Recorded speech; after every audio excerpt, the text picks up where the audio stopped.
Hello നമസ്കാരം. എല്ലാവർക്കും ജയശ്രീ വയനാട് സ്റ്റോറീസിലേക്ക് ഹൃദയപൂർവ്വം സ്വാഗതം. കേൾക്കൂ കേട്ടുകൊണ്ടേയിരിക്കൂ. ഞാനും നിങ്ങളും നമ്മുടെ കഥകളും. നമ്മളിപ്പോൾ കേട്ടുകൊണ്ടിരിക്കുന്നത് സൈക്ലോൺ എന്ന നോവലിൻ്റെ 13ാമത്തെ അധ്യായമാണ്.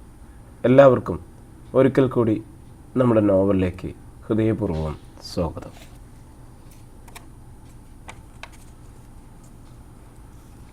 അച്ഛൻ അത്രമാത്രം മതിയായിരിക്കും. ജാതകം നോക്കിയാൽ മതിയല്ലോ. പക്ഷെ അല്ലിക്ക് ബാക്കി വിവരങ്ങൾ കൂടി അറിയണം. അവളുടെ അച്ഛനും അമ്മയ്ക്കും എന്തു സംഭവിച്ചെന്ന്. അവൾ അന്വേഷിച്ചോട്ടെ. നീ എന്തിനാ മണിമല കൊണ്ടുപോയി തലവെച്ച് കൊടുക്കുന്നത്? മല്ലിക ചിറ്റയുടെ മകളെയും ഭർത്താവിനെയും കൊല ചെയ്തവർ രക്ഷപ്പെട്ടു പോയിക്കോട്ടെ എന്നാണോ അച്ഛൻ്റെ അഭിപ്രായം? അവർ പിടിക്കപ്പെടുകയോ ശിക്ഷിക്കപ്പെടുകയോ ചെയ്തോട്ടെ. നിനക്ക് പോലീസിലല്ലല്ലോ ജോലി. പിന്നെ അല്ലിമയുടെ ജാതകം. ഇപ്പോൾ വിവാഹത്തിന് പറ്റിയ സമയമല്ല. ശത്രുദോഷം, അപകടം, അഗ്നിഭയം, ജലഭീതി തുടങ്ങിയ പല തടസ്സങ്ങളുമുണ്ട്. ഒരു വർഷം കൂടി കാത്തിട്ട് മതി, ജയദേവൻ നമ്പ്യാർ പറഞ്ഞു. അച്ഛൻ അവളുടെ ജാതകം നോക്കിക്കഴിഞ്ഞു അല്ലേ? അച്ഛൻ പറഞ്ഞതൊക്കെ ഏറെക്കുറെ സത്യമായിട്ട് വന്നേക്കാം. കാരണം ശത്രുക്കൾ മിക്കവാറും അവളെ തിരിച്ചറിഞ്ഞിട്ടുണ്ടാവും. ഒരാളെ സംശയം കൂടാതെ വകവരുത്തണമെങ്കിൽ ഒന്നിൽ അപകടപ്പെടുത്തണം, അല്ലെങ്കിൽ വെള്ളത്തിലിടണം, അതും അല്ലെങ്കിൽ തീപിടുത്തം ഉണ്ടാകണം.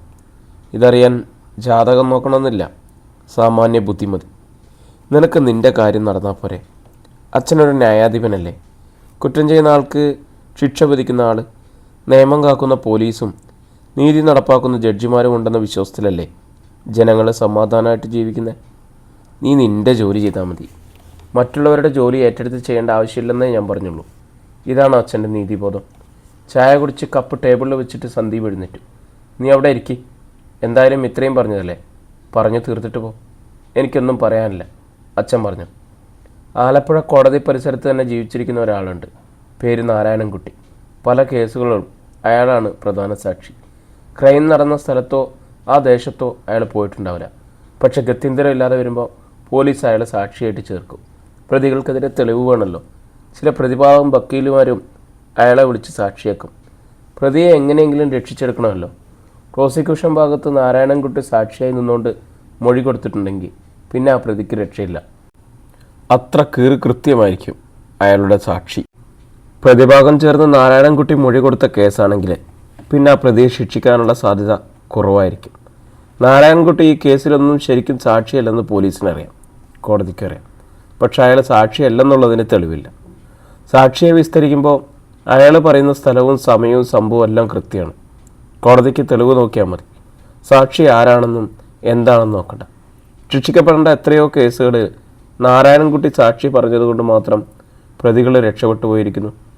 പ്രോസിക്യൂഷന് വേണ്ടി നാരായണൻകുട്ടി സാക്ഷി പറഞ്ഞിരിക്കുന്നത് കൊണ്ട് മാത്രം എത്രയോ പ്രതികൾ രക്ഷപ്പെട്ടു പോകാതെ ശിക്ഷിക്കപ്പെട്ടിരിക്കുന്നു. ഇവിടെ നടക്കുന്ന നീതിയും ന്യായവും ഇതാണ്. മനസ്സാക്ഷിയല്ല, തെളിവാണ് പ്രധാനം. അച്ഛനീ കഥ എന്നോടെന്തിനു പറയുന്നത്? സന്ദീപ് ചോദിച്ചു. നിനക്ക് ആ കേസിൻ്റെ പുറകെ പോയി ഇല്ലാത്ത ടെൻഷനും പ്രശ്നങ്ങളും വലിച്ച് തലയിൽ വെക്കേണ്ട യാതൊരു ആവശ്യമില്ല. നിനക്ക് അല്ലിമയെ വിവാഹം കഴിച്ചാൽ മതിയല്ലോ. മനസ്സാക്ഷിയെ തൃപ്തിപ്പെടുത്താൻ പോയാൽ ചിലപ്പോൾ ഉള്ള സന്തോഷവും സമാധാനവും കൂടി നഷ്ടപ്പെട്ടെന്നിരിക്കും. അച്ഛൻ്റെ ഫാമിലിയിൽപ്പെട്ട ആളായതുകൊണ്ടല്ലേ ഇങ്ങനെ പറയുന്നത്. വേറെ വല്ല ഫാമിലിയുടെ കാര്യമായിരുന്നെങ്കിൽ ഞാൻ കുറച്ചുകൂടി എതിർത്തേനെ. കാരണം അവരെ എനിക്കറിയില്ല. എൻ്റെ ഫാമിലിയുള്ളവരെ എനിക്കറിയാമല്ലോ. അച്ഛാ, ഇതിങ്ങനെ വെറുതെ വിടാൻ നമുക്ക് തോന്നുന്ന കേസല്ല. ബാലമാമയുടെ മോളെ കല്യാണം കഴിച്ച ഒരു പോലീസുകാരനുണ്ടല്ലോ, ഹേമേന്ദ്രൻ. അയാൾ പക്കാ ക്രിമിനലാണ്. അയാൾ പോലീസിൽ കണ്ടിന്യൂ ചെയ്യുന്നത് വലിയ പ്രശ്നമാണ്. അയാൾ കാരണം പലരും പലതരത്തിലുള്ള നീതികേട് അനുഭവിക്കേണ്ടി വന്നിട്ടുണ്ട്. സന്ദീപ് താനും അല്ലിമയും രാജഗോപാലും കിഷോറും കൂടി മങ്ങാട്ടുശ്ശേരി തറവാട്ടിൽ ചെന്നതിന് ശേഷമുണ്ടായ അനുഭവങ്ങൾ സംഭവങ്ങളും ഒക്കെ ജയദേവനെ വിവരിച്ച് കേൾപ്പിച്ചു. അതിനു മുമ്പ് ബാലമാമയും ഹേമേന്ദ്രനും മല്ലിക ചിറ്റയുടെ ഹസ്ബൻഡും മകനുമൊക്കെ ഇവിടെ വന്നത് ഞാൻ അറിഞ്ഞു. ഹേമേന്ദ്രൻ പോലീസ് എറണാകുളത്ത് രാജഗോപാൽ അങ്ങളുടെ വീട്ടിൽ വന്ന് ഒരു ഡ്രാമ പ്ലേ ചെയ്ത് നോക്കി. അയാളുടെ വിചാരം ബാക്കിയുള്ളവരെല്ലാം വെറും മണ്ടന്മാരാണെന്നാണ്. പോലീസിൻ്റെ കുപ്പായും തൊപ്പിയും ഉണ്ടെങ്കിൽ എന്തും ചെയ്തു കളയാമെന്നുള്ള അഹങ്കാരം. അയാൾക്ക് മീതെ പോലീസ് ഉദ്യോഗസ്ഥരുണ്ട്, അഭിമാനത്തോടെ ജോലി ചെയ്യുന്നവർ. ആലുവ റൂറൽ എസ് പിയുടെ സഹായം ഞങ്ങൾക്ക് കിട്ടിയതുകൊണ്ട് എറണാകുളത്ത് അയാളുടെ അഭ്യാസം നടന്നില്ല. മണിമല അയാളുടെ മൂക്കിന് കീഴിലുള്ള ഏരിയ ആണല്ലോ. അവിടെ ചെന്നാൽ ഞങ്ങൾക്കെതിരെ അയാൾ സകല ആക്രമണം അഴിച്ചുവിടുന്നു ഞങ്ങൾക്കറിയായിരുന്നു. അതുകൊണ്ട് ആലുവ റൂറൽ എസ് പിയുടെ സ്വാധീനം ഉപയോഗിച്ച് കോട്ടയം എസ് പിയുടെ ഹെൽപ്പും വാങ്ങിയാണ് ഞങ്ങൾ പോയത്. അയാൾ അത്രയും പ്രതീക്ഷിച്ചില്ല. അയാളും ഗുണ്ടകളും കൂടി നിങ്ങളെ ആക്രമിച്ചിരുന്നെങ്കിൽ എന്ത് ചെയ്തേനെ? നിങ്ങൾ മടയത്തരല്ലേ കാണിച്ചത്? ഞങ്ങൾ കയ്യേറ്റം പ്രതീക്ഷിച്ച് തന്നെയാണ് പോയത്. അതിക്രമം ഉണ്ടായാൽ നേരിടാൻ തന്നെ തീരുമാനിച്ചു. ജയിക്കാൻ വേണ്ടിയല്ല. അയാൾ ക്രിമിനലാണെന്ന് കോട്ടയം എസ് പി തിരിച്ചറിയണമല്ലോ. എങ്കിലല്ലേ ഞങ്ങൾക്ക് പോലീസിൻ്റെ സപ്പോർട്ട് കിട്ടൂ. അയാൾ എലിയെപ്പോലെ ഓടി വന്ന ആ കെണിയിൽ വീണു. എസ് പി ഓഫീസിൽ നിന്നും വന്ന പോലീസ് ഉദ്യോഗസ്ഥൻ ഞങ്ങളുടെ കൂടെ ഉണ്ടെന്ന് അയാൾ അറിഞ്ഞില്ല. മഫ്റ്റിയിലായിരുന്നു ആൾ. ID കാർഡ് കാണിച്ചപ്പോൾ ഹേമേന്ദ്ര DYSPയുടെ മുഖമൊന്ന് കാണണമായിരുന്നു. ബാലമ്മാമയും ബാസിയമ്മാമയും മല്ലിക ചിറ്റയൊക്കെ ഉൾപ്പെട്ട ഒരു കേസിൽ നുഴഞ്ഞു കയറി ചെല്ലുന്നത് എനിക്കിഷ്ടമല്ല. എനിക്ക് അമ്മ വീടുമായിട്ട് കുട്ടിക്കാലം മുതൽക്ക് അത്ര വലിയ ബന്ധമൊന്നുമില്ല. അവരെയൊക്കെ വലിയ ഫംഗ്ഷനിലൊക്കെ വെച്ച് കണ്ടിട്ടുണ്ടെന്നല്ലാതെ എനിക്ക് അവരോട് പ്രത്യേകിച്ചൊരു മമതയൊന്നും ഇല്ലതാനും. എന്നാലും ശരി, നീ അവരോട് വെല്ലുവിളിക്കാൻ പോകണ്ടെന്ന് തന്നെയാണ് എൻ്റെ അഭിപ്രായം. അത് നമുക്കും നല്ലതല്ല, അവർക്കും നല്ലതല്ല. ജയദേവൻ നമ്പ്യാര് മകനെ ഉപദേശിച്ചു. ഞാനവരോട് യുദ്ധത്തിനൊന്നും പോകുന്നില്ല അച്ഛാ. പക്ഷേ ഹേമേന്ദ്രൻ്റെ പോലീസ് തൊപ്പിയും കാക്കിക്കുപ്പായും ഞാൻ അഴിപ്പിച്ചു വെപ്പിക്കും. അയാളുടെ ഉള്ളിലൊരു ചെകുത്താനുണ്ട്. അതിനെ തീക്കണ്ട് ഞാൻ കുത്തിപ്പൊട്ടിക്കും. വേറെ ആരോടും എനിക്ക് വിരോധമില്ല. ബാലമാമ ഇന്നലെ എന്നെ വിളിച്ചിട്ടുണ്ടായിരുന്നു. മിനിഞ്ഞാന്ന് നിങ്ങൾ തമ്മിൽ മങ്ങാട്ടുശ്ശേരി വെച്ച് കണ്ട കാര്യമൊക്കെ വിസ്തരിച്ച് പറഞ്ഞു. ഓഹോ, അച്ഛൻ എല്ലാം അറിഞ്ഞിട്ടാണ് എന്നോട് ചോദിച്ചതല്ലേ? സന്ദീപിൻ്റെ സ്വരത്തിൽ പരിഭവം കലർന്നു. നിന്റെ ഭാവവും കേൾക്കണമല്ലോ. ബാലമാമ ഒരു കാര്യമേ ആവശ്യപ്പെട്ടുള്ളൂ. ഉപദ്രവിക്കരുതെന്ന് നിന്റെ മകനോട് പറയണമെന്ന്. അച്ഛൻ വാക്കുകൊടുത്തോ? ഞാൻ വാക്കുകൊടുത്താൽ നീ എന്നെ അനുസരിക്കുമോ? അവൻ്റെ ഔദ്യോഗിക കാര്യങ്ങളിൽ ഞാൻ ഇടപെടാറില്ല എന്ന് മാത്രം പറഞ്ഞു. അച്ഛനൊന്ന് ആലോചിച്ച് നോക്കിക്കേ. ദുരഭിമാനക്കൊലയല്ലേ നടന്നിരിക്കുന്നത്? തെളിവ് കിട്ടിയോ നിനക്ക്? ഇല്ലല്ലോ. ബോഡി കിട്ടാത്തിടത്തോളം കാലം കൊലപാതകം നടന്നിട്ടില്ലെന്ന് തന്നെ അർത്ഥം. അത് വെറുതെ മാൻ മിസ്സിങ്. 22 വർഷത്തിന് ശേഷം നീ എവിടെ ചെന്ന് ബോഡി കണ്ടുപിടിക്കും? ആ ചോദ്യത്തിനൊരു ഉത്തരം പറയാൻ സന്ദീപിന് കഴിഞ്ഞില്ല. ജയദേവൻ നമ്പ്യാർ പത്രം മടക്കി ടേബിളിൽ വെച്ച് എഴുന്നേറ്റ്. ചില കാര്യങ്ങളിൽ തലയിടാതിരിക്കുന്നതാണ് ബുദ്ധി. നീയും മല്ലിമയും തമ്മിലുള്ള വിവാഹം 1 വർഷം കഴിഞ്ഞ് നടത്താം. അച്ഛനുദ്ദേശിച്ചത് എനിക്ക് മനസ്സിലായി. 1 വർഷം കഴിഞ്ഞ് അല്ലി ജീവിച്ചിരിപ്പുണ്ടെങ്കിലല്ലേ? നിന്റെ ഇഷ്ടം പോലെ വ്യാഖ്യാനിച്ചോ. ജയദേവൻ നമ്പ്യാർ കോണിപ്പടി ചവിട്ടി മുകളിലേക്ക് കടന്നുപോയി. പൊൻകുന്നം സിറ്റിസൺ ക്ലബിൻ്റെ ബാർ ഹോട്ടൽ റൂമിൽ ഒരു ടേബിൾ ഇരുവശത്തുമായിരുന്നു മദ്യപിക്കുകയായിരുന്നു ഹേമേന്ദ്രനും ഹരീന്ദ്രനും. എപ്പോഴും നമ്മൾ ചെയ്യുന്ന കാര്യങ്ങൾ പെർഫെക്റ്റ് ആയിരിക്കണം. ഒരു ചെറിയ കൈപ്പിഴ മതി, നമ്മുടെ ജീവിതം തൊലഞ്ഞു പോകും, ഹേമേന്ദ്രൻ ഹരീന്ദ്രനോട് പറഞ്ഞു. എല്ലാം പെർഫെക്റ്റ് ആയിരുന്നല്ലോ, ഹരീന്ദ്രൻ മറുപടി പറഞ്ഞു. അല്ലായിരുന്നു. ആ കുഞ്ഞിൻ്റെ കാര്യം നിങ്ങൾ എന്തുകൊണ്ട് അന്ന് മൂന്നാമതൊരാളെ ഏൽപ്പിച്ചു? അയാൾ അത്രയ്ക്ക് വിശ്വസ്തനാണെന്ന് ബാസിയമ്മാമ ഉറപ്പിച്ചു പറഞ്ഞതുകൊണ്ട്. കുഞ്ഞിനെ കയ്യിൽ വെച്ചുകൊണ്ടിരിക്കാൻ പറ്റില്ല. പൊക്കിൾക്കൊടി മുറിഞ്ഞിട്ടില്ല. വേറെ ആര് ചെയ്യും? ബാസിയമ്മാമ ചെയ്യോ? ബാലമ്മാമ ചെയ്യോ? മധുവേട്ടനോട് പറയാൻ പറ്റുമോ? ഏത് റോട്ടിലേക്ക് ഇറങ്ങിയാലും വെള്ളം. എവിടെയെങ്കിലും വലിച്ചെറിയാന്ന് വെച്ചാൽ ആ പരിസരത്ത് പൊങ്ങും ഡെഡ് ബോഡി. കടലിലെറിഞ്ഞാൽ പിന്നെയും ബോഡി കിട്ടാൻ തന്നെ ദിവസങ്ങളെടുക്കും. കിട്ടിയാലും ആരുടേതെന്ന് ഐഡൻറ്റിഫൈ ചെയ്യാൻ പറ്റില്ല. ഇതെല്ലാം ഞങ്ങൾ കണക്ക് കൂട്ടിയിട്ടാണ് ചോദിച്ചതിൻ്റെ ഇരട്ടി പൈസയും കൊടുത്ത് അവനെ ഏൽപ്പിച്ചത്. ഞങ്ങൾക്ക് രാത്രി തന്നെ തിരിച്ചു പോരണം. എല്ലാം കൂടി നോക്കിയപ്പോൾ വിശ്വസിക്കല്ലാതെ വേറെ മാർഗ്ഗമില്ലായിരുന്നു. ഇപ്പോൾ അതിൻ്റെ തിരിച്ചടി മർമ്മത്ത് തന്നെ വന്നു കൊണ്ടില്ലേ? തല മരവിച്ചു പോയല്ലോ, ഹേമേന്ദ്രൻ ചോദിച്ചു. അന്ന് വെറും 2.5 കിലോ മാത്രം ഉണ്ടായിരുന്ന ഒരു മാംസപ്പൊതി ഇന്നോ 5.5 അടി പൊക്കത്തിൽ 55 കിലോ ഭാരത്തിൽ ജീവനുള്ള പെണ്ണ്. ഇല്ലാതാക്കാൻ എന്തായിരുന്നു എളുപ്പം? മണ്ടത്തരം കാണിച്ചു വെച്ചിട്ട് ഇനി അതിൻ്റെ പുറകെ ഓട്ടം. കഴിഞ്ഞു പോയില്ലേ ഹേമേട്ട? രക്ഷപ്പെടാൻ എന്താ ഒരു മാർഗം? അവൾ കളമശ്ശേരിയിലെ ഏതോ കോളേജിൽ PG ചെയ്യുക. കോളേജിൽ പോകുന്നതും വരുന്നതും വാച്ച് ചെയ്യാൻ ആളെ ഏർപ്പാടാക്കിയിട്ടുണ്ട്. പല ദിവസങ്ങളിൽ പകൽ വീട്ടിൽ തനിച്ചാണ്. ഏതെങ്കിലും ബംഗാളിയോ ആസാമിയോ കിട്ടുമെന്ന് നോക്കട്ടെ. ചോദിക്കുന്ന പൈസ കൊടുത്താൽ മതി.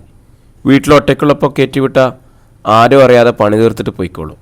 നോർത്തിൽ പോയി മുങ്ങിക്കഴിഞ്ഞാൽ എങ്ങനെ കണ്ടുപിടിക്കാനാ? അവൻ്റെ കാര്യത്തിലും എന്തെങ്കിലും ചെയ്യാതെ പറ്റില്ലല്ലോ. അത് സാരമില്ല.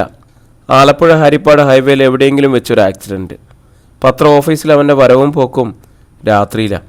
ട്രിവാൻഡ്രത്ത് പത്ര റിപ്പോർട്ടർ നേരിട്ട് കാറടുപ്പിച്ച് കൊന്നിട്ടും ഒരു ചുക്കും സംഭവിച്ചില്ല. പിന്നെയാ ആലപ്പുഴ കനാലിൽ കിടന്ന് നുളയുന്ന വാൽമാക്രി. ഹേമേന്ദ്രൻ പരമപുച്ഛത്തോടെ പറഞ്ഞു. ചന്ദ്രബാബുവിൻ്റെ വീട്ടുകാരെ ഒന്ന് നോക്കി വയ്ക്കണ്ടേ? അത് നാളെയോ മറ്റന്നാളോ വിവരം കിട്ടും. പെരിയാർ വാലിക്ക് അന്വേഷണത്തിന് ആൾ പോയിട്ടുണ്ട്, ഹേമേന്ദ്രൻ പറഞ്ഞു. പണ്ടേ മണ്ണിനടിയിൽ പോയ കേസാ. ഛേ! അയാളുടെ ഉള്ളിലെ നിരാശയും അമർഷവും പുച്ഛത്തിൻ്റെ മേമ്പൊടി ചേർന്ന് പുറത്തേക്ക് വന്നു. അധ്യായം 34. മെസ്സേജ് ബോക്സ് തുറന്നപ്പോൾ കണ്ടു, ഒരെണ്ണമല്ല 5 SMS വന്നു കിടക്കുന്നു. ഹോസ്പിറ്റൽ അതോറിറ്റിയുമായിട്ട് സംസാരിച്ചു. നാളെയോ മറ്റന്നാളോ ഇൻ്റർവ്യൂവിന് ഹാജരാകേണ്ടി വരും. രണ്ടാമത്തെ മെസ്സേജ്, റിപ്ലൈ കിട്ടണം, എനിക്ക് അവരോട് പറയേണ്ടതാണ്, വരുമോ ഇല്ലയോ. മൂന്നാമത്തെ മെസ്സേജ്, മനുഷ്യനെ നാണം കെടുത്തരുത്, നിങ്ങളൊക്കെ ആരാണെന്നാണ് നിങ്ങളുടെ വിചാരം. നാലാമത്തെ മെസ്സേജ്, ഞാനിവിടെ ദേഷ്യം കൊടികേറിയിരിക്കുകയാണ്, ഇയാൾ ചത്തുപോയോ. അഞ്ചാമത്തെ message, reply immediately, yes or no, don't be silly. സോഫിക്ക് കാര്യത്തിൻ്റെ ഗൗരവം മനസ്സിലാവുന്നുണ്ടായിരുന്നു. അവൾ ഫോണുമായി വത്സമ്മയെ സമീപിച്ചു. മമ്മി, ഇന്നെങ്കിലും പപ്പയോടൊന്ന് പറഞ്ഞ് സമ്മതിക്കണേ. അവരോട് വന്ന് പറഞ്ഞു പോയിട്ടിപ്പം എത്ര ദിവസമായി? ഒരു മര്യാദ വേണ്ടേ? നിൻ്റെ പപ്പയ്ക്ക് ഇവിടെ വന്ന ആമ്പിള്ളേരെ അത്ര പിടുത്തമില്ല. അവർ ശരിയല്ലെന്നാണ് പറയുന്നത്. അവർ ശരിയല്ലെങ്കിൽ പിന്നെ ഞാനും ശരിയാകാതെ വരും. പപ്പ പറയുന്നതിലും കുറച്ച് കാര്യമില്ലടി. ആ പിള്ളേർക്ക് നിൻ്റെ കാര്യത്തിൽ എന്നാ ഇത്ര താല്പര്യം? അവർ കാരണമല്ല എൻ്റെ ജോലി പോയത്. അതിൻ്റെ കോമ്പൻസേഷനായിട്ട് അവരൊരു വേറെ ജോലി ശരിയാക്കി തരാമെന്നാണ് പറയുന്നത്. അത് മാത്രമല്ല, അതിനപ്പുറത്തും എന്തൊക്കെയോ ഉണ്ട്. അതിലൊരു ചെറുക്കൻ്റെ മുഖത്തേക്ക് നോക്കുമ്പോൾ അറിയാം. മുഖത്തേക്ക് നോക്കുമ്പോൾ എന്തറിയാമെന്നാ സോഫി തർപ്പിച്ചു. നിൻ്റെ മുഖത്ത് തന്നെ അവൻ്റെ കണ്ണ്. അതിപ്പോൾ സുന്ദരിയായ ഒരു പെണ്ണിനെ കണ്ട ആരാ നോക്കാത്തെ? സോഫിയ ചിരിച്ചുകൊണ്ട് പറഞ്ഞു. ചുന്നരി പൊക്കോണം എൻ്റെ മുന്നിൽ നിന്ന്. പല ചുന്നരിമാരും പലയിടത്തും പോയ കഥയൊക്കെ ഞാനും കേട്ടിട്ടുണ്ട്. ഒറ്റ എണ്ണം ഗതി പിടിച്ചിട്ടുണ്ടോ? അവനവൻ്റെ മാതാപിതാക്കളെയും കുടുംബക്കാരെയും മാനം കെടുത്തി ഇട്ടേച്ച് പോകുന്ന ഒരുത്തിയും ഗതി പിടിക്കുകയില്ല. അതൊരു ശാപമാണ്. ഒരു ചുന്നരി വന്നേക്കുന്നു. ചുന്നരിയാന്ന് തന്നെത്താനങ്ങ് പറഞ്ഞാൽ മതിയല്ല. അമ്മ എന്തിനാ എന്നോട് ദേഷ്യപ്പെടുന്നത്? ഞാനെന്തെങ്കിലും വേണ്ടാതീനം പറഞ്ഞോ? ആ ചെറുക്കനെ കാണുമ്പോൾ നിനക്കും ഉണ്ടോ ഒരു ഇളക്കം? എൻ്റെ കണ്ണിലും കുരുവൊന്നുമില്ല കാണാണ്ടിരിക്കാൻ. ആഹാ, എനിക്ക് ആ ചെറുക്കനെ ഇഷ്ടമാണ്. ഇപ്പം എന്നാ ചെയ്യാൻ പറ്റും? നിന്നെ തല്ലിക്കൊന്ന് കുഴിച്ചു കൊടും പപ്പ. എന്നിട്ട് പപ്പ എങ്ങോട്ട് പോകും? ധ്യാനത്തിന് പോവോ? പെണ്ണേ, നീ എൻ്റെ വായിൽ നിന്നൊന്നും കേൾക്കല്ലേ. കുടുംബം രക്ഷപ്പെടട്ടെ എന്ന് വല്ല ആഗ്രഹമുണ്ടോ തള്ളയ്ക്കും തന്തയ്ക്കും? ഉണ്ടോ? അറിയാൻ മേലാഞ്ഞിട്ട് ചോദിക്കുക. അത് പിന്നെ ഇല്ലാണ്ടിരിക്കുമോ? ആരെ രക്ഷിക്കും? രാവിലെ പോയി പനങ്കള്ളും കുടിച്ച് പനഞ്ചോട്ടിൽ പോയിരുന്ന് ചീട്ടും കളിച്ച് രാത്രി 4 കാലം വരുന്ന പപ്പയോ? അതോ തൊഴിലുറപ്പിന് പോയി വീട്ടു ചെലവ് നടത്താൻ കഷ്ടപ്പെടുന്ന മമ്മിയോ? അതോ അല്ലെങ്കിൽ ഇതുവരെ സ്കൂൾ വിദ്യാഭ്യാസം പോലും കഴിഞ്ഞിട്ടില്ലാത്ത ഇളയതങ്ങളോ? അതിപ്പോൾ നീ വിചാരിച്ചാലേ നടക്കത്തുള്ളൂ. അതിനെ എന്നെ ഇവിടെ കൂട്ടിപ്പിടിച്ച് കെട്ടിയ ആട്ടിൻകുട്ടിയെ മാതിരി ഇങ്ങനെ ഇട്ടേച്ചാൽ മതിയോ? അതിനല്ല നിന്നെ പോണ്ടിച്ചേരിയിലേക്ക് ജോലിക്ക് വിട്ടത്. അന്നേരം നീ പോണ്ടിച്ചേരിയിലെ കാര്യം മിണ്ടല്ലേ മമ്മി? എന്ത് പറഞ്ഞാലും പോണ്ടിച്ചേരി. അവിടുത്തെ ജോലി പോയെന്ന് മനസ്സിലായതല്ലേ. പിന്നെയും പിന്നെ അതെന്നെ പറഞ്ഞുകൊണ്ടിരുന്നിട്ട് എന്നാ കിട്ടാനാ? അപ്പനും കൊള്ളാം, അമ്മയും കൊള്ളാം. കഴിഞ്ഞു പോയ കാര്യങ്ങൾ ഒരിക്കലും നടക്കാത്ത കാര്യങ്ങളും പറയാൻ നല്ല ഉത്സാഹമാണ്. നീ ആലുവയിൽ ജോലിക്ക് പോയാൽ എന്നാ കിട്ടുമെന്നാണ് പറയുന്നത്? പോണ്ടിച്ചേരി കിട്ടിക്കൊണ്ടിരുന്ന. പിന്നെ പോണ്ടിച്ചേരി എൻ്റെ മമ്മി അത് വിട്. ഞാനിവിടെ വെറുതെ ഇരുന്നാൽ എന്തെങ്കിലും കിട്ടുമോ? ആ, നിൻ്റെ ഇഷ്ടം പോലെ ചെയ്. ഞാൻ പപ്പയോട് പറഞ്ഞേക്കാം. ഇനി അതിൻ്റെ ഒരു കുറവ് വേണ്ട. വെറുതെ അങ്ങ് പറഞ്ഞാൽ പോരാ, സപ്പോർട്ട് ചെയ്യണം. പപ്പയുടെ കല്ല് പോലത്തെ മനസ്സ് ഇളകുന്ന പോലെ പറയണം. പിന്നെ എനിക്കതല്ലേ പ്രായം. മമ്മ എപ്പോഴും നല്ലപോലെ കുളിച്ചൊരുങ്ങി ഇത്തിരി മേക്കപ്പൊക്കെ ചെയ്തു തന്ന സുന്ദരിയാണ്. അതല്ലേ എനിക്കും കിട്ടിയേക്കുന്നത്. പോടി അവിടുന്ന്. അവൾ വിശേഷം എഴുന്നള്ളിച്ചുകൊണ്ട് വന്നേക്കുന്നു. സോഫിയ ആ കപടദേഷ്യം കണ്ട് ചിരിച്ച് രംഗത്ത് നിന്ന് മാറിക്കളഞ്ഞു. രാത്രി കുര്യച്ചൻ വീട്ടിലെത്തിയപ്പോൾ സോഫിയ വത്സമ്മയെ തോണ്ടി വിഷയം അവതരിപ്പിക്കാൻ പ്രേരിപ്പിച്ചു തുടങ്ങി. പക്ഷെ വത്സമ്മ നോക്കിയിട്ട് കുര്യച്ചന് വഴങ്ങിക്കിട്ടുന്നില്ല. പരസ്പരം ബന്ധമില്ലാത്ത എന്തൊക്കെയോ പറയുന്നു. ഇന്ന് കള്ളു കൂടുതലാണ്, നാളെ പറയാം. വത്സമ്മ മകളെ സമാധാനിപ്പിച്ചു. പിറ്റേന്ന് രാവിലെ കുര്യച്ചൻ പല്ല് തേച്ച് മുഖം കഴുകി കാപ്പി കുടിക്കാൻ വന്നിരുന്നപ്പോൾ വത്സമ്മ വിഷയം അവതരിപ്പിച്ചു. സോഫീനെ ആലുവായെന്ന് വിളിച്ചിട്ടുണ്ടായിരുന്നു. ആര് വിളിച്ചു? കുര്യച്ചൻ നെറ്റി വിളിച്ചു. അവിടുത്തെ ആശുപത്രിക്കാർ. വത്സമ്മ പറഞ്ഞു. അവരിങ്ങോട്ട് വിളിച്ചെന്നോ? അവർക്ക് നേഴ്സുമാരെ കിട്ടാൻ ബുദ്ധിമുട്ടാണോ? അതോ ഇവിടെ ലോകത്തെ നമ്പർ 1 നേഴ്സാണോ? നമ്മുടെ മോക്ക് ജോലി വേണമെങ്കിൽ മതി. ഞാൻ ചോദിച്ചതിന് മറുപടി വരാം. ആലുവാക്കാരെങ്ങനെ അറിഞ്ഞു ഇവള് പോണ്ടിച്ചേരിയിലെ ജോലി കളഞ്ഞെന്ന്? വീട്ടിൽ വന്ന് വെറുതെ നിൽപ്പുണ്ടെന്ന്? ആലുവയിലെ ആശുപത്രിയിലെ നേഴ്സിന് ഒഴിവുണ്ടെന്നറിഞ്ഞ് സോഫി മോള് അപേക്ഷിച്ചിട്ടുണ്ടായിരുന്നു. വത്സമ്മേ, നീ ഒരുപാട് വളച്ചു കെട്ടല്ലേ. മറ്റമ്മമാരെ അവക്ക് വേണ്ടി കണ്ടുപിടിച്ചോണ്ട് വന്ന ജോലിയല്ലേടിയത്. ആണെങ്കിൽ എന്താ, അവർ കാരണമല്ല അവളുടെ ജോലി പോയത്. അവളുടെ ജോലി പോയെന്ന് വെച്ച് അവന്മാരെന്തിനാ വിഷമിക്കുന്നത്? അതാ ഞാൻ ചോദിക്കുന്നത്. അവർക്ക് മനസാക്ഷിയുള്ളതുകൊണ്ട്. ഇവിടെ വന്നപ്പോൾ നമ്മുടെ അവസ്ഥയൊക്കെ അവർ കണ്ടേച്ച് പോയതല്ലേ. എടി, ഇങ്ങനെ ഓരോരുത്തന്മാരെ സഹായിക്കാൻ വേണ്ടി വരുമ്പോൾ വിചാരിച്ചോണം അത് പെണ്ണിൻ്റെ തൊലിവെളുപ്പ് കണ്ടുകൊണ്ടാണെന്ന്, അല്ലാതെ നമ്മളെ നന്നാക്കാൻ വേണ്ടിയിട്ടല്ല. എന്നാൽ പിന്നെ അവളിവിടെ നിന്നോട്ടെ. കെട്ടിക്കാൻ കാശുണ്ടാക്കുന്ന കാലത്ത് കെട്ടിച്ചു വിടാം. അതിനു മുമ്പ് വല്ലവൻ്റെയും കൂടെ ചാടിപ്പോയാൽ ആ കാശും ലാഭിക്കാം. പോടി എൻ്റെ മുമ്പ് നിന്ന് അധിക പ്രസംഗി. കുര്യച്ചനെ കയ്യെത്താത്തതുകൊണ്ട് തോളത്ത് കിടന്ന് തോർത്തെടുത്ത് വീശി ഒരടി കൊടുത്തു. എങ്കിലും കാപ്പി കുടിച്ചെഴുന്നേറ്റ് പുറത്തോട്ടിറങ്ങുമ്പോൾ കുര്യച്ചൻ്റെ ചിന്ത ഒന്ന് മയപ്പെട്ടു. എടി സോഫിയെ, മുറ്റത്തുനിന്നും ചുണ്ടത്ത് വെച്ച ബീഡിക്ക് ലൈറ്റർ കൊണ്ട് തീ കൊളുത്തിയ ശേഷം അയാൾ വിളിച്ചു. സോഫിയ തിണ്ണയിലേക്ക് ചെന്നു. ആലുവയിലേക്ക് എന്ന് ചെല്ലണമെന്നാണ് പറഞ്ഞേക്കുന്നത്? ഇന്നല്ലെങ്കിൽ നാളെ. ആ, നാളെ രാവിലെ പോകാം. ഇനി ഞാനായിട്ട് ജോലിക്ക് തടസ്സം നിന്നൊന്നും വരണ്ട. പക്ഷേ എനിക്കവിടുത്തെ ചുറ്റുപാടൊന്നും ഇഷ്ടപ്പെട്ടില്ലെങ്കിൽ പിന്നെ അങ്ങോട്ടേക്ക് പോകാമെന്ന് വിചാരിക്കണ്ട. അങ്ങനെ മതി പപ്പ. സോഫിയെ സമ്മതിച്ചു. കുര്യച്ചൻ മൺപടികൾ ഇറങ്ങി റോഡിലേക്ക് പോയി.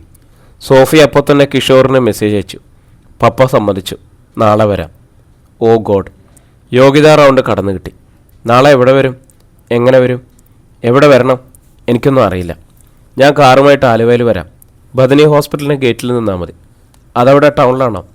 റൂട്ട് മാപ്പ് ഞാൻ കൃത്യമായിട്ട് പിന്നീട് പറഞ്ഞു തരാം. വരുന്നു പറഞ്ഞതിൽ മാറ്റമില്ലല്ലോ. പപ്പയുടെ കാര്യമായതുകൊണ്ട് ഒന്നും തീർത്ത് പറയാൻ പറ്റില്ല. എന്നാലും 70% വരുമെന്ന് തന്നെയാണ്. ഇല്ലെങ്കിൽ രാവിലെ മെസ്സേജ് ചെയ്യാം. ഓക്കെ. ഇനിയെന്താ?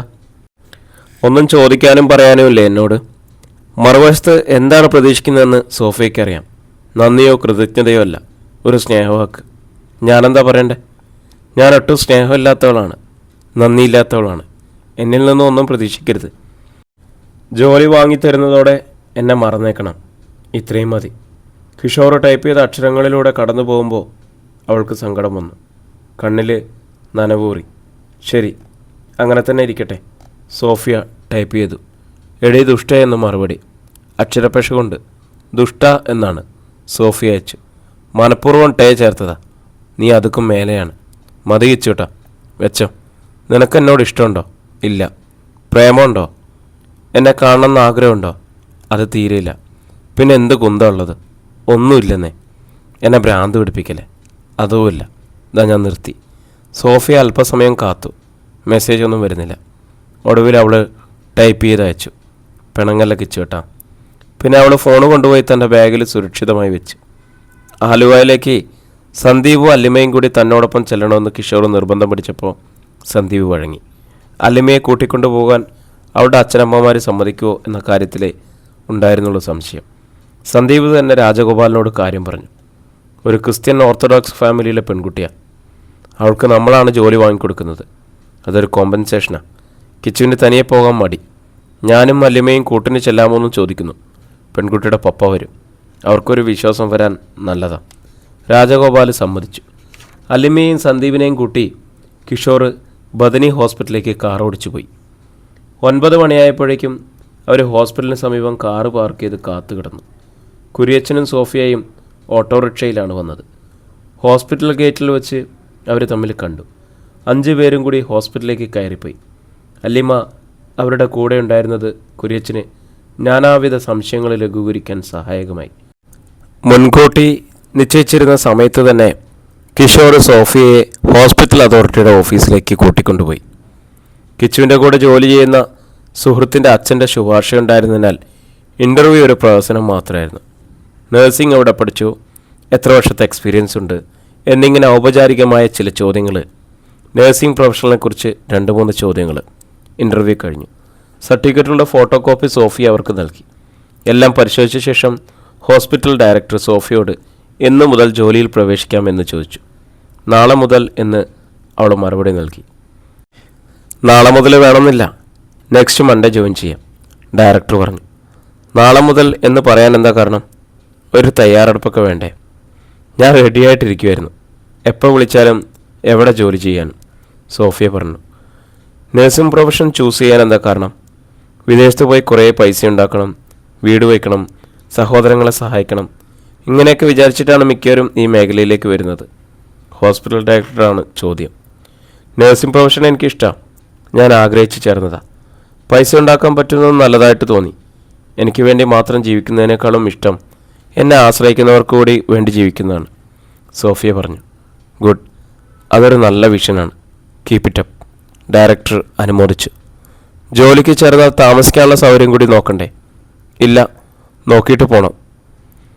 ഇവിടെ ചില ലേഡീസ് ഹോസ്റ്റലുകളുണ്ട്. ഇവിടുത്തെ തന്നെ നഴ്സുമാർ താമസിക്കുന്ന ഹോസ്റ്റലുകൾ. ഹോസ്പിറ്റൽ അധികൃതരുടെ ഓഫീസിൽ നിന്ന് ഇറങ്ങിയ ശേഷം കിഷോറും കൂട്ടരും അനന്തര നടപടികളെപ്പറ്റി ആലോചിച്ചു. ബദനി ഹോസ്പിറ്റലിൽ തന്നെ ജോലി ചെയ്യുന്ന ചില നഴ്സുമാരെ കണ്ടു. അവർ താമസിക്കുന്ന ഹോസ്റ്റലുകളെ പറ്റിയുള്ള വിവരങ്ങൾ ശേഖരിച്ചു. അക്കൂട്ടത്തിൽ കണ്ടിട്ട് തൃപ്തികരമെന്ന് തോന്നിയ ഒരു ഹോസ്റ്റലിലെ മാട്രണുമായിട്ട് സംസാരിച്ച് സോഫയ്ക്ക് താമസിക്കാനുള്ള മുറി ബുക്ക് ചെയ്തു. കുരിച്ചൻ മിക്കപ്പോഴും കാഴ്ചക്കാരനൊക്കെ ആയിട്ട് അവരോടൊപ്പം നിന്നു. താൻ നോക്കിയാൽ ഒന്നും നടക്കില്ലെന്ന് അയാൾക്ക് തന്നെ മനസ്സിലായി കഴിഞ്ഞിരുന്നു. തന്നെത്താൽ ഹോസ്റ്റൽ കണ്ടുപിടിക്കാനോ ഓരോരോ കാര്യങ്ങൾ അന്വേഷിച്ച് ആവശ്യപ്പെട്ടും ഏർപ്പാടാക്കാനോ ഉള്ള സാമർഥ്യമൊന്നും അയാൾക്കില്ലായിരുന്നു. ഒടുവിൽ ഹോട്ടലിൽ കൂട്ടിക്കൊണ്ടുപോയി ഊണും വാങ്ങിക്കൊടുത്ത ശേഷമാണ് സോഫിയയും കുര്യച്ചനെയും ഒരു കൂത്താട്ടുകുളത്തേക്ക് തിരിച്ചയച്ചത്. സോഫിയയും കുര്യച്ചനെയും കാറിൽ ബസ് സ്റ്റോപ്പിൽ എത്തിച്ചിട്ട് മൂവാറ്റുപുഴ കൂത്താട്ടുകുളം വഴി പോകുന്ന ബസ്സിൽ കയറ്റിവിടുകയായിരുന്നു. സീറ്റിൽ സ്വസ്ഥമായി ഇരുന്നിട്ട് കുര്യച്ചൻ്റെ ആത്മകഥം പോലെയും എന്നാൽ സോഫിയ കേൾക്കാൻ വേണ്ടിയും പറഞ്ഞു. നമ്മൾ ആദ്യം വിചാരിച്ച പോലെയല്ല, നല്ല മര്യാദക്കാർ പിള്ളേരാ. നമ്മളല്ല, പപ്പയെ ആദ്യമായിട്ട് മോശമായിട്ട് വിചാരിച്ചേ. നമ്മളങ്ങനെ ഓരോരുത്തരെ കാണുമ്പോഴേ കണ്ണു അടച്ച് വിശ്വസിക്കാൻ പാടില്ല. സോഫിയൊന്നും മിണ്ടില്ല. അത് ഇനിയാണെങ്കിലും. കുര്യച്ചൻ ഒരു മുന്നറിയിപ്പ് എന്ന പോലെ പറഞ്ഞു. കാറിൽ കാക്കനാട്ടേക്ക് തിരിച്ചു പോകുമ്പോൾ സന്ദീപ് കിഷോറിനോട് ശ്രദ്ധിച്ചിട്ട് പറഞ്ഞു. ഇഷ്ടക്കാരി വന്നു, കണ്ടു, സംസാരിച്ചു, ജോലിയും താമസവും റെഡിയാക്കി, ചോറ് വാങ്ങിക്കൊടുത്ത് ബസ്സിൽ കയറ്റിവിട്ടു. എന്നിട്ടും ഒരുത്തൻ്റെ മുഖത്ത് അതിൻ്റെ ഒരു സന്തോഷം കാണാനില്ല. എന്തോറ്റി വെച്ചു? അല്ലിമ തിരക്കി. ഓ, ഒന്നും പറയാതിരിക്കുക ഭേദം. ഒന്നും മിണ്ടാൻ നേരാവണ്ണമൊന്ന് കാണാൻ ഒരു ഇത്തിരി സാവകാശം കിട്ടണ്ടേ? കിഷോർ ആവലാതിപ്പെട്ടു. ഇരുന്നിട്ട് കാല് നിട്ടിടാൻ മോനെ, സന്ദീപ് കളിയാക്കി. ഇനി അവസരങ്ങളുണ്ടല്ലോ. പ്രവേശന പരീക്ഷ പാസ്സായില്ലേ? ഇവിടെ പ്രേമിക്കുന്നവർക്ക് ഏറ്റവും അത്യാവശ്യം വേണ്ടത് ക്ഷമയും കാത്തിരിപ്പ്. ഞങ്ങളെ കണ്ടുപിടിക്കും. ഏതാണ്ട് 1 വർഷമാകുന്നു തമ്മിൽ കണ്ടുമുട്ടിയിട്ട്. ഇതുവരെ ഒരിടത്തും എത്തിയിട്ടില്ല. നിങ്ങളെല്ലാം പാസ്സാക്കി വെച്ചിരിക്കല്ലേ? ഇനി ഡേറ്റ് മുഹൂർത്തം മാത്രം തീരുമാനിച്ചാൽ മതിയല്ലോ. എന്തെങ്കിലും തടസ്സമുണ്ടോ? പ്രതീക്ഷത്തിലൊന്നുമില്ല, പക്ഷേ എവിടേക്കോ ബോംബ് ചാർജ് ചെയ്ത് വെച്ചിരിക്കുന്ന ഒരു ഫീലിംഗ് ഉണ്ട്, സന്ദീപ് പറഞ്ഞു. പെരിയാർ വാലിക്ക് പോകണ്ടേ? നാളെ അല്ലെങ്കിൽ മറ്റന്നാൾ. തേക്കുംതടിലെ ഏജൻറ്റ് രാത്രി വിളിക്കാമെന്ന് പറഞ്ഞിരിക്കാം. നിലവിൽ അയാൾക്ക് ശേഖരൻകുട്ടിയുടെ ഫാമിലിയെ പറ്റി അറിയില്ല. അയാളുടെ കോൾ ഇന്ന് രാത്രി വന്നാൽ നാളെ തിരിക്കും. നമ്മൾ രണ്ടും മാത്രം? കിഷോർ ചോദിച്ചു. ശരിയായ വിവരം കിട്ടിയിട്ട് മതി അല്ലിമയെ കൂട്ടുന്നത്. സന്ദീപ് തൻ്റെ പദ്ധതി വെളിപ്പെടുത്തി. അധ്യായം 35. സാനിയായും ടോണിയും തമ്മിൽ ഏതോ ഒരു സിനിമയിലെ സീൻ സംബന്ധിച്ച തർക്കത്തിലാണ്. സോഫയ്ക്ക് അത് കേട്ട് ദേഷ്യം വരുന്നുണ്ടായിരുന്നു. നിർത്തുന്നുണ്ടോ? അവളെ സഹി കെട്ട് ചോദിച്ചു. ഞങ്ങൾ വല്ലതും പറയുന്നതിന് ചേച്ചിക്കെന്നാ? സാനിയ ചോദിച്ചു. ബാക്കിയുള്ളവർക്കൊന്ന് ഉറങ്ങണം. ഉറങ്ങിക്കോ. ആര് പറഞ്ഞു വേണ്ടാന്ന്? ടോണി ചോദിച്ചു. സോഫി എണീറ്റ് പോയി ലൈറ്റ് അണിച്ചു. കുട്ടികൾ രണ്ടുപേരും ഇരുട്ടത്തും തർക്കം തുറന്നു. സോഫിയ ഫോണെടുത്ത് നോക്കി. 5 മിസ്ഡ് കോള്. 5 കിഷോറിൻ്റെ നമ്പറാണ്. അവളൊരു വശത്തേക്ക് ചെരിഞ്ഞു കിടന്നു. അടുത്ത കോൾ വന്നപ്പോൾ അവൾ മെസ്സേജ് വിട്ടു. Text me please. ഉടൻ മറുപടി വന്നു. എത്ര തവണ വിളിക്കണം? എത്ര വിളിച്ചാലും സന്തോഷം എന്നവൾ മറുപടി എഴുതി. കാണാൻ നല്ല രസമാണല്ലേ?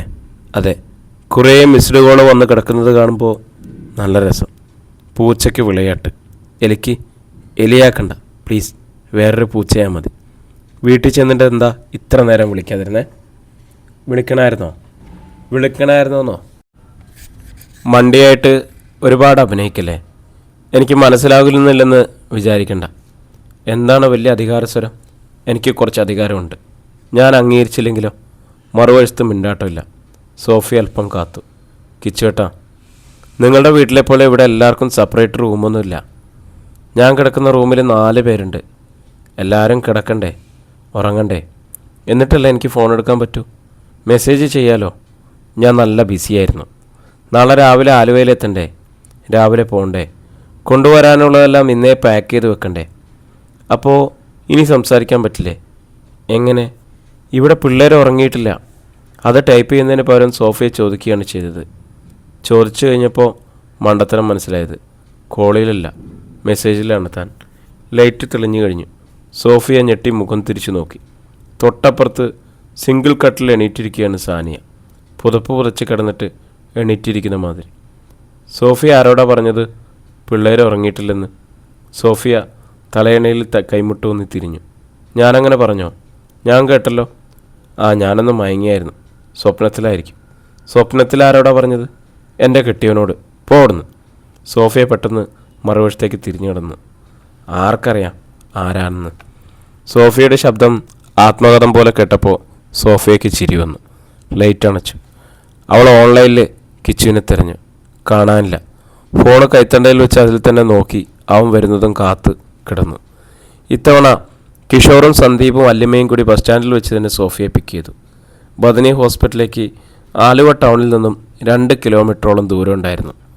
സോഫി ഒരു ട്രോളി ബാഗും 2 ഷോൾഡർ ബാഗും എന്തി പൂർണ്ണ സന്നാഹത്തോടു കൂടിയാണ് വന്നത്. ആദ്യം ലഗേജെല്ലാം ഹോസ്റ്റലിലെത്തിച്ചു. അതിനുശേഷം ഹോസ്പിറ്റലിലേക്ക് പോയി.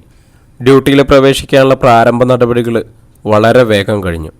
സോഫിയ ഡ്യൂട്ടി ചെയ്യേണ്ട ബ്ലോക്കിലേക്ക് പോകേണ്ട സമയമായപ്പോൾ കിഷോറും അല്ലിമയും സന്ദീപും അവളോട് യാത്ര പറഞ്ഞു. സന്ദീപ് അവളെ ചെറുതായെന്ന് ഉപദേശിക്കുകയും ചെയ്തു. ഇവൻ വിളിക്കുമ്പോൾ നീ ഫോൺ എടുക്കുന്നില്ലെന്നുള്ളതാണ് ഏറ്റവും വലിയ പരാതി. നീ ഫോൺ എടുക്കണേ. വല്ലപ്പോഴും അങ്ങോട്ട് തിരിച്ചു വിളിക്കുന്നതുകൊണ്ടും കുഴപ്പമില്ല. ഒരു തവണയെങ്കിലും നീ അവനെ വിളിച്ചിട്ടുണ്ടോ സോഫി? ഞാനെന്തിനാ വിളിക്കുന്നത്? ഇവന് നിന്നോട് പൊരിഞ്ഞ പ്രേമല്ലേ? അത് നിനക്ക് മനസ്സിലാകാഞ്ഞിട്ടാണോ? പക്ഷേ എനിക്ക് അങ്ങോട്ട് തിരിച്ചു തോന്നണ്ടേ? ചെറു ചിരിയോടെയാണ് പറച്ചിൽ. എന്തുകൊണ്ടാണ് തോന്നാത്തത്? അവൻ ഇത്രയൊക്കെ ചെയ്തു തന്നില്ലേ? അലഞ്ഞു നടന്ന് ജോലി കണ്ടുപിടിച്ച് ഇവിടെ കൊണ്ടുവന്ന് കുടിയിരുത്തി. ഇതിൽ കൂടുതലെന്താ? ഇത് കോമ്പൻസേഷൻ അല്ലേ? പകരത്തിന് പകരം പോണ്ടിച്ചേരിയിൽ എൻ്റെ ജോലി കളയിച്ചതിന്. എൻ്റെ സ്വന്തം. അവളോട് സംസാരിക്കാൻ നിൽക്കണ്ട, നമുക്ക് പോകാം. കിഷോറിൻ്റെ മുഖത്ത് ദേഷ്യം എരമ്പി. സോഫി, അവസാനം നിന്നെ വിട്ട് ഇവൻ വേറെ വല്ല പെണ്ണുങ്ങളെയും പിടിക്കും. ഇവൻ്റെ മാർക്കറ്റ് വാല്യൂ നിനക്ക് അറിയാണ്ടാ.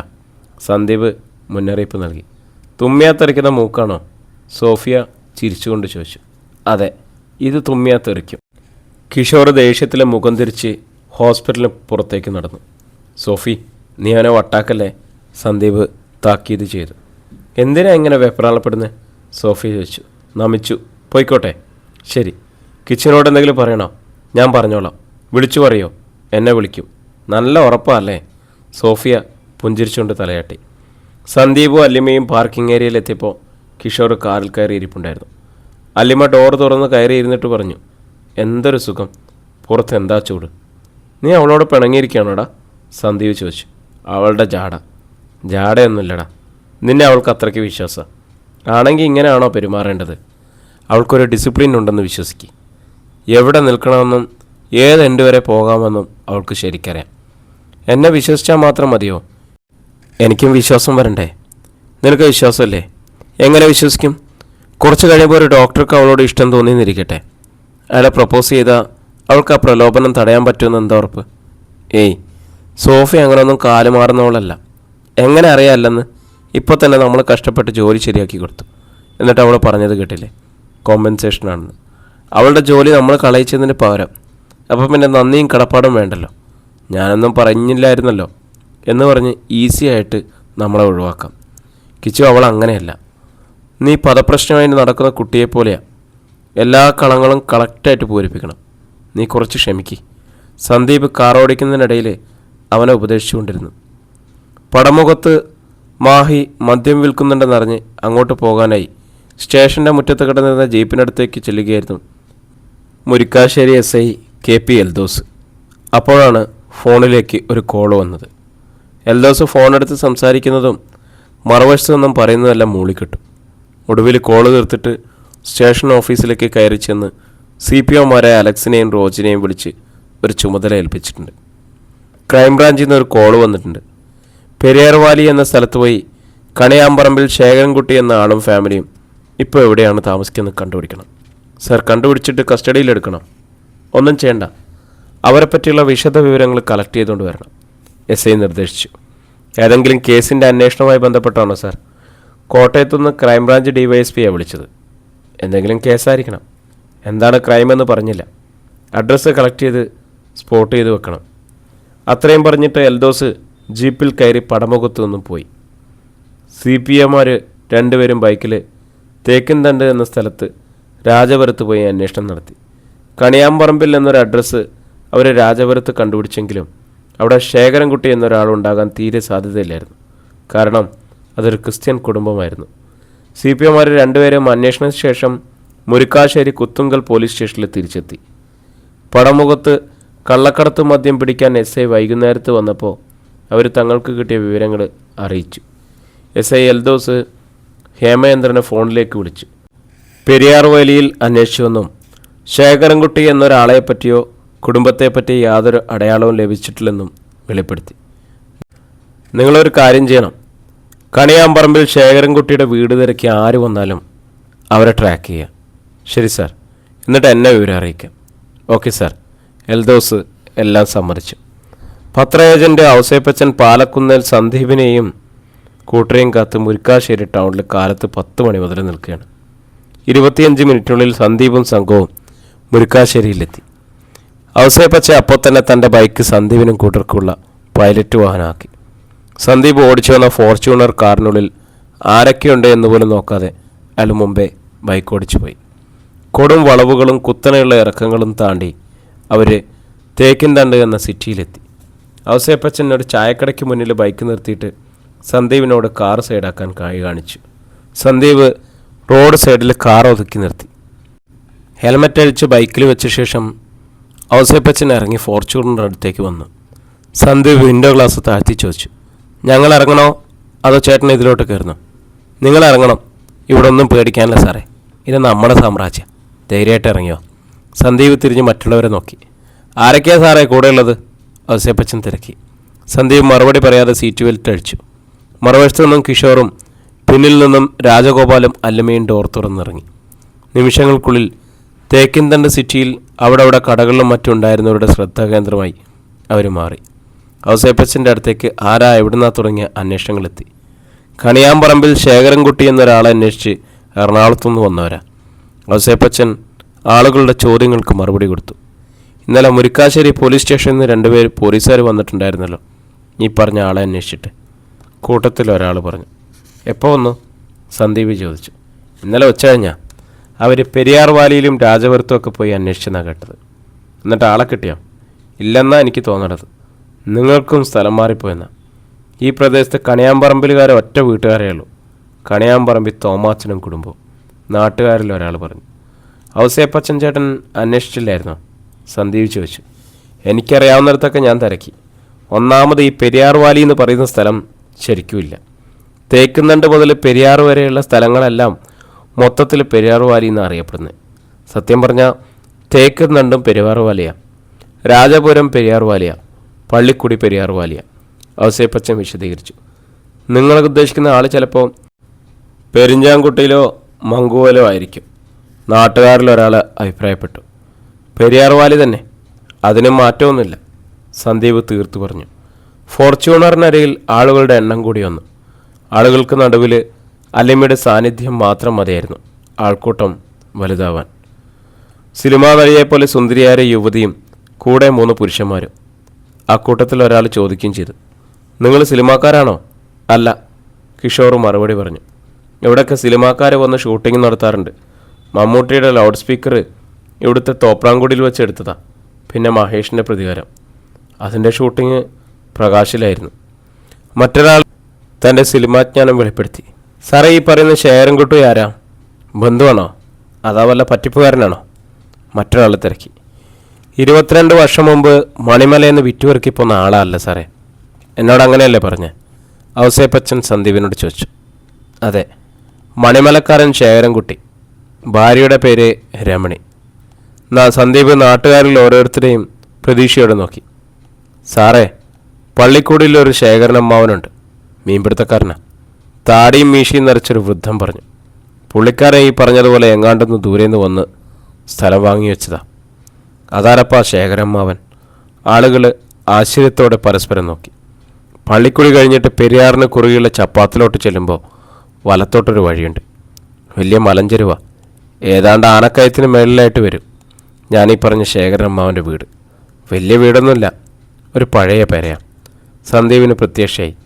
അവർ കിഷോറിനെയും രാജഗോപാലിനെയും നോക്കി. നമുക്കവിടെ പോയി അന്വേഷിക്കാം. പക്ഷേ സാറേ, ഈ വണ്ടിയൊന്നും പോകത്തില്ല. ഫ്രണ്ട് കയറുള്ള ജീപ്പുണ്ടെങ്കിൽ ചിലപ്പം പോയേക്കും. ഉരുള് പൊട്ടാത്ത ഒരു പറമ്പ് പോലും അവിടെ ഇല്ല. 2017-ലും 2018-ലും ഉരുളിൻ്റെ 8 കളിയായിരുന്നു. സന്ദീപ് ഉടൻ ഔസേപ്പച്ചനുമായി കൂടിയാലോചിച്ചു. 4 വീൽ ഡ്രൈവ് ജീപ്പ് ഏർപ്പാടാക്കാമെന്ന് ഔസേപ്പച്ചൻ ഏറ്റു. അരമണിക്കൂറിനുള്ളിൽ ജീപ്പെത്തി. സന്ദീപും കൂട്ടരും ഔസേപ്പച്ചനും നാട്ടുകാരിൽ 2 പേരും കൂടി ജീപ്പിൽ കയറി. ജീപ്പ് പള്ളിക്കുടിയിലേക്ക് തിരിച്ചു. മുൻപോട്ട് പോകുന്തോറും റോഡ് മോശമായി തന്നു. ചെങ്കുത്തായ മലകളിൽ ഉരുൾപൊട്ടി ഒലിച്ചുപോയ കൃഷിസ്ഥലങ്ങൾ ഇടയ്ക്കിടയ്ക്ക് കാണാമായിരുന്നു. അധ്യായം 36. പള്ളിക്കുടി സിറ്റിയിൽ ജീപ്പ് നിന്നു. ഒരു ചെറിയ ചായക്കടയും പലവ്യഞ്ജനങ്ങളും ചേർന്നാൽ പള്ളിക്കുടി സിറ്റിയായി. ചായക്കടക്കാരനോട് ഔസേപ്പച്ചൻ ശേഖരൻകുട്ടിയെപ്പറ്റി ചോദിച്ചു. കണിയാമ്പറമ്പിൽ എന്നൊരു വീട്ടുപേര് ചായക്കടക്കാരൻ അറിയില്ല. ശേഖരൻ അമ്മാവൻ എന്നൊരാൾ വല്ലപ്പോഴും കടയിൽ വരാറുണ്ട്. അയാളുടെ താമസ സ്ഥലം കൃത്യമായി അറിഞ്ഞുകൂടാ. സന്ദീപ് ജീപ്പിൽ നിന്ന് ഇറങ്ങി ചുറ്റുപാടുകൾ വീക്ഷിച്ചു. ചെങ്കുത്തായ മലനിരകളാണ് ചുറ്റിലും. സന്ദീപ് പലവ്യഞ്ജനക്കടയിൽ കയറിയിട്ട് കടക്കാരനോട് ചോദിച്ചു, ശരിക്കും പെരിയാർ വാലി ഇതാണോ? ഈ പ്രദേശം മൊത്തം പെരിയാർ വാലിയാ സാറേ. കടക്കാരൻ ഒട്ടൊരു ആശ്ചര്യത്തോടെ പറഞ്ഞു. ആ വലത്തോട്ട് പോണ റോഡ് എങ്ങോട്ടുള്ളതാ? സന്ദീപ് ചോദിച്ചു. അത് മങ്കുവ. 1.5 കിലോമീറ്റർ പോയാൽ മതി. മങ്കുവ നല്ലപോലെ ആൾവാസമുള്ള പ്രദേശമാണോ? വീടുകളും കൃഷിസ്ഥലങ്ങളും ഒക്കെ ഉള്ളയാ. അങ്ങോട്ടുള്ള വഴി നല്ലതാണോ? മാങ്കൂത്ത് വരെയുള്ള പാലം വരെ താറിടാത്ത റോഡാ. എന്നാലും ജീപ്പ് പോകും സാറേ. ശേഖരൻ മാവൻ എന്ന പേരുള്ള ആള് ഈ നാട്ടുകാരനാണോ അതോ മണിമലയിൽ നിന്ന് വന്നതാണോ? അതേപ്പറ്റി എനിക്ക് വലിയ പിടിയില്ല സാറേ. താഴത്ത് ഭാഗത്ത് എവിടെയോ ആണ് താമസം. ഇപ്പോൾ വല്ലപ്പോഴും ഇവിടെ സാധനങ്ങൾ മേടിക്കാൻ വരാറുള്ളതാണ്. താഴത്തെ ഭാഗത്ത് എന്ന് പറയുമ്പോൾ എവിടെയായിട്ട് വരും? ഈ റോഡ് ഇറക്കിറങ്ങി താഴോട്ട് ചെല്ലുമ്പോൾ പെരിയാറിന് കുറുകെ ഒരു ചപ്പാത്തുണ്ട്. ആ ഭാഗമാണ്. ഔസേപ്പച്ചൻ ചായക്കടക്കാരനോട് സംസാരിച്ചിട്ട് കൂടുതൽ തെളിവൊന്നും കിട്ടിയില്ല. അവർ വീണ്ടും ജീപ്പിൽ കയറി ചപ്പാത്ത് ഭാഗത്തേക്ക് ഓടിച്ചുപോയി. പെരിയാറിന് കുറുകെയുള്ള ചപ്പാത്തിനടുത്തായിട്ട് ജീപ്പ് നിർത്തിയിട്ട് എല്ലാവരും പുറത്തിറങ്ങി. കൊക്കോയും റബ്ബറും വളരുന്ന കൃഷിസ്ഥലമാണ്. എല്ലായിടത്തും അവിടെ ചില വീടുകളുണ്ട്. നമുക്ക് ശേഖരമ്മാവൻ്റെ വീട് മാത്രം അന്വേഷിച്ചാൽ മതി. കണിയാമ്പറമ്പ് വിട്ടേക്കാം, സന്ദീപ് ഔസേപ്പച്ചനോട് പറഞ്ഞു. റോഡിൻ്റെ ഇടതും വലതും കൃഷിഭൂമികളിലൂടെ ചില ഒറ്റയടി പാതകൾ കാണായിരുന്നു. അങ്കിളും അല്ലിയും കൂടി ഇവിടെ നിന്നാൽ മതി. ഈ കുന്നും മലയും കയറി അലയണ്ട. ഞങ്ങൾ പോയി നോക്കിയിട്ട് വരാം, സന്ദീപ് രാജഗോപാലനോടായി പറഞ്ഞു. എനിക്ക് വരാൻ ഒരു ബുദ്ധിമുട്ടുമില്ല, അലിമ പറഞ്ഞു. ആദ്യം ആളെ കണ്ടുപിടിക്കട്ടെ, എന്നിട്ട് ഞാൻ വന്ന് കൂട്ടിക്കൊണ്ടു പോകാം. അതുവരെ ബോറടിച്ച് നിൽക്കണ്ടേ? ഇവിടെ ബോറിങ്ങോ? കണ്ണ് തുറന്ന് 4 വാർഡ് നോക്ക്. എന്ത് രസമാണ് കാണാൻ. എങ്ങോട്ട് നോക്കിയാലും മല. ഈ പെരിയാറ് നോക്ക്. ഒരു കാലത്ത് നിറഞ്ഞു കവിഞ്ഞൊഴുകിയ പുഴയാ. കണ്ടില്ലേ? കാട്ടാനക്കൂട്ടങ്ങൾ ഇറങ്ങി നിൽക്കണ മാതിരി പാറക്കൂട്ടങ്ങൾ. ഇടുക്കിയിൽ ഡാം കെട്ടിയപ്പോഴാണ് ഇത് പുഴയല്ലാതായത്, സന്ദീപ് വിശദീകരിച്ചു. അല്ലിമ്മ പരിഭവത്തോടെ അവനെ നോക്കി. അവൾക്ക് ബോറടിച്ചിട്ടൊന്നുമില്ല. അവൻ്റെ കൂടെ നടക്കണം. അവൻ്റെ അന്വേഷണത്തിൽ കാതും കണ്ണും കൂർപ്പിച്ച് നിൽക്കണം. അന്വേഷകർ 2 സംഘമായിട്ട് തിരിഞ്ഞു. ഒരു കൂട്ടർ ചപ്പാത്തിൻ്റെ താഴ്ഭാഗത്തേക്കും അടുത്ത കൂട്ടർ മുകൾ ഭാഗത്തേക്കുള്ള ഒറ്റയടി പാതകൾ താണ്ടി നടന്നുപോയി. ഔസേപ്പച്ചനും കിഷോറും തേക്കിൻതണ്ടിൽ നിന്നൊന്ന് തങ്കച്ചൻ എന്ന തദ്ദേശവാസിയുമായിട്ട് ഒരു ടീമായിരുന്നു. സന്ദീപും ജീപ്പ് ഡ്രൈവറും തേക്കിൻതണ്ടിൽ നിന്നൊന്ന പൈലിക്കുഞ്ഞി എന്ന ആളും മറ്റൊരു ടീമായി ചപ്പാത്തിൻ്റെ താഴ്ഭാഗത്തുള്ള വീടുകൾ ലക്ഷ്യമാക്കി. കൊക്കാത്തോട്ടത്തിൻ്റെ നടുവിലൂടെ ഒരു പഴയ വാർക്ക വീട്ടിലെ കാരണവർ സന്ദീപിനും സംഘത്തിനും നിർണായകമായ ഒരു വിവരം നൽകി. ഇവിടുന്ന് ആ വഴിക്കൂടെ കയ്യാല കടന്ന് അപ്പുറത്ത് ചെല്ലുമ്പോൾ താഴോട്ടൊരു നാട്ടുവഴിപ്പുണ്ട്. അതീ പറഞ്ഞ ശേഖരൻ എന്ന് പറയുന്ന വീട്ടിലേക്കുള്ളതാ. വലിയ വീടാന്ന് പറയാനില്ല, ഒരു ആസ്പെറ്റോസം കണ്ട് പൊളിച്ചോണ്ട് വന്നതാ. സന്ദീപും സംഘവും നന്ദി പറഞ്ഞു. കേട്ട വഴിയിലൂടെ നടന്നുപോയി. ഇറക്കം ഇറങ്ങിച്ചെന്നപ്പോൾ വലതുവശത്ത് ഒരു പുഴ, ഇടതുവശത്ത് പെരിയാറ്, 2 പുഴയും കൂടിച്ചേരുന്ന ഒരു പ്രദേശം. സന്ദീപ് പുഴ നോക്കി നിൽക്കുന്നതുകൊണ്ട് പൈലി പറഞ്ഞു, അത് ചിന്നാറാ. അത് പെരിയാറിൽ വന്നു ചേരുന്നതാ. നമ്മൾ താഴോട്ട് നോക്കുമ്പോൾ കാണുന്നത്. കുറച്ചുകൂടി അപ്പുറത്തോട്ട് ചെല്ലുമ്പോൾ മുതിരപ്പുഴയാറ് കാണും. അതും കൂടെ വന്നു ചേരും. അതെല്ലാം കൂടെ തടഞ്ഞു നിർത്തിയിട്ടാ ലോവർ പെരിയാർ അണക്കെട്ട്. സന്ദീപ് വിസ്മയത്തോടെ തലയാട്ടി. ചിന്നാറും പെരിയാറും കൂടിച്ചേരുന്ന ഭാഗത്തിന് മുകളിലായി ആസ്പെറ്റോസ് മേഞ്ഞ ഒരു വീട് കാണപ്പെട്ടു. ഒരു വലിയ ആമയെപ്പോലെ പതിഞ്ഞിരിക്കുന്ന വീട്. വീടിന് ചുറ്റും കൊക്കോയും വാഴയും ഇഞ്ചിയുമാണ് കൃഷി. ഒരിടത്ത് പാവൽ കൃഷിയും കാണാമായിരുന്നു. വീട്ടുമുറ്റം സമനിരപ്പായിരുന്നില്ല. അത് രണ്ട് തട്ടായി കിടക്കുന്നു. മുറ്റത്തിന് നടുവിൽ ഒരു പാറ പൊന്തി നിന്നു. വീടിൻ്റെ മുൻവശം പലകത്തട്ടി അടിച്ച് മറച്ചിരുന്നു. ഇവിടെ ആരുമില്ലേ? പാലിക്കുഞ്ഞ് മുറ്റത്തൊന്ന് ആരോടൊന്നുമില്ലാതെ വിളിച്ചു വെച്ചു. 65 മേൽ പ്രായം തോന്നിക്കുന്ന ഒരു സ്ത്രീ പലകത്തട്ടി കൊണ്ട് മറച്ച തിണ്ണയിൽ വാതിലിൻ്റെ ഭാഗത്ത് പ്രത്യക്ഷപ്പെട്ടു. മുറ്റത്ത് നിൽക്കുന്നവരെ അവർ അമ്പരപ്പോടെ നോക്കി. ഞങ്ങൾ വില്ലേജിൽ നിന്നാ. മറ്റാരും സംസാരിക്കുന്നതിന് മുമ്പേ സന്ദീപ് പറഞ്ഞു. ഇവിടെ ആരൊക്കെയാ താമസം? ഞാനും എൻ്റെ കെട്ടിയവനും മാത്രം, സ്ത്രീ പറഞ്ഞു. ഓഹോ, നിങ്ങളുടെ ഭർത്താവോടെ? സന്ദീപ് അധികാരഭാവത്തോട് ചോദിച്ചു. പുഴയിലോട്ട് പോയിരിക്കാം, മീനുണ്ടോയെന്ന് നോക്കാൻ. ഭർത്താവിനെന്താ ജോലി? അങ്ങനെ പ്രത്യേകിച്ച് ജോലിയൊന്നുമില്ല, കൃഷിപ്പണിയൊക്കെ ചെയ്യും. വയ്യാണ്ടായില്ലേ? വയസ്സ് 73 കഴിഞ്ഞു. റേഷൻ കാർഡൊക്കെ ഉണ്ടോ? ഉണ്ട്. കാർഡിൽ വീട്ടുപേരെന്താണ്? വെട്ടിപ്പറമ്പിലെന്ന് പറയും. വെട്ടിപ്പറമ്പോ? അതാണോ ശരിക്കും വീട്ടുപേര്? സന്ദീപ് ഒരു ചൂണ്ടയിട്ട് നോക്കി. റേഷൻ കാർഡിൽ എങ്ങനാ? അപ്പം വേറൊരു വീട്ടുപേര് കൂടി ഉണ്ടല്ലോ. ഇതിവിടെ പണ്ട് താമസിച്ചുകൊണ്ടിരുന്ന കുട്ടിയുടെ വീട്ടുപേരാ. ഞങ്ങളിവിടെ താമസം തുടങ്ങിയപ്പോഴും ഇവിടുത്തുകാർ ഞങ്ങളെ വെട്ടിപ്പറമ്പുകാരെന്നാണ് പറയുന്നത്. പിന്നെ ഞങ്ങളായിട്ടത് മാറ്റാൻ പോയില്ല. പഴയ വീട്ടുപേരെന്തായിരുന്നു? കണിയാമ്പറമ്പിൽ. സന്ദീപിൻ്റെ നെഞ്ചിലൂടെ ഒരു കൊള്ളിമീൻ പാഞ്ഞു. രാജപുരത്തുണ്ടല്ലോ കണിയാമ്പറമ്പുകാർ, അവരായിട്ട് വല്ല ബന്ധമുണ്ടോ? ഇല്ല, ഞങ്ങൾ മണിമലക്കാരാ. കണിയാമ്പറമ്പ് ഒരുപാട് വീട്ടുകാരുണ്ട് പലയിടത്തും. അതിന് ജാതിയും മതവും ഒന്നുമില്ല. സന്ദീപ് അവരെ സൂക്ഷിച്ചു നോക്കി.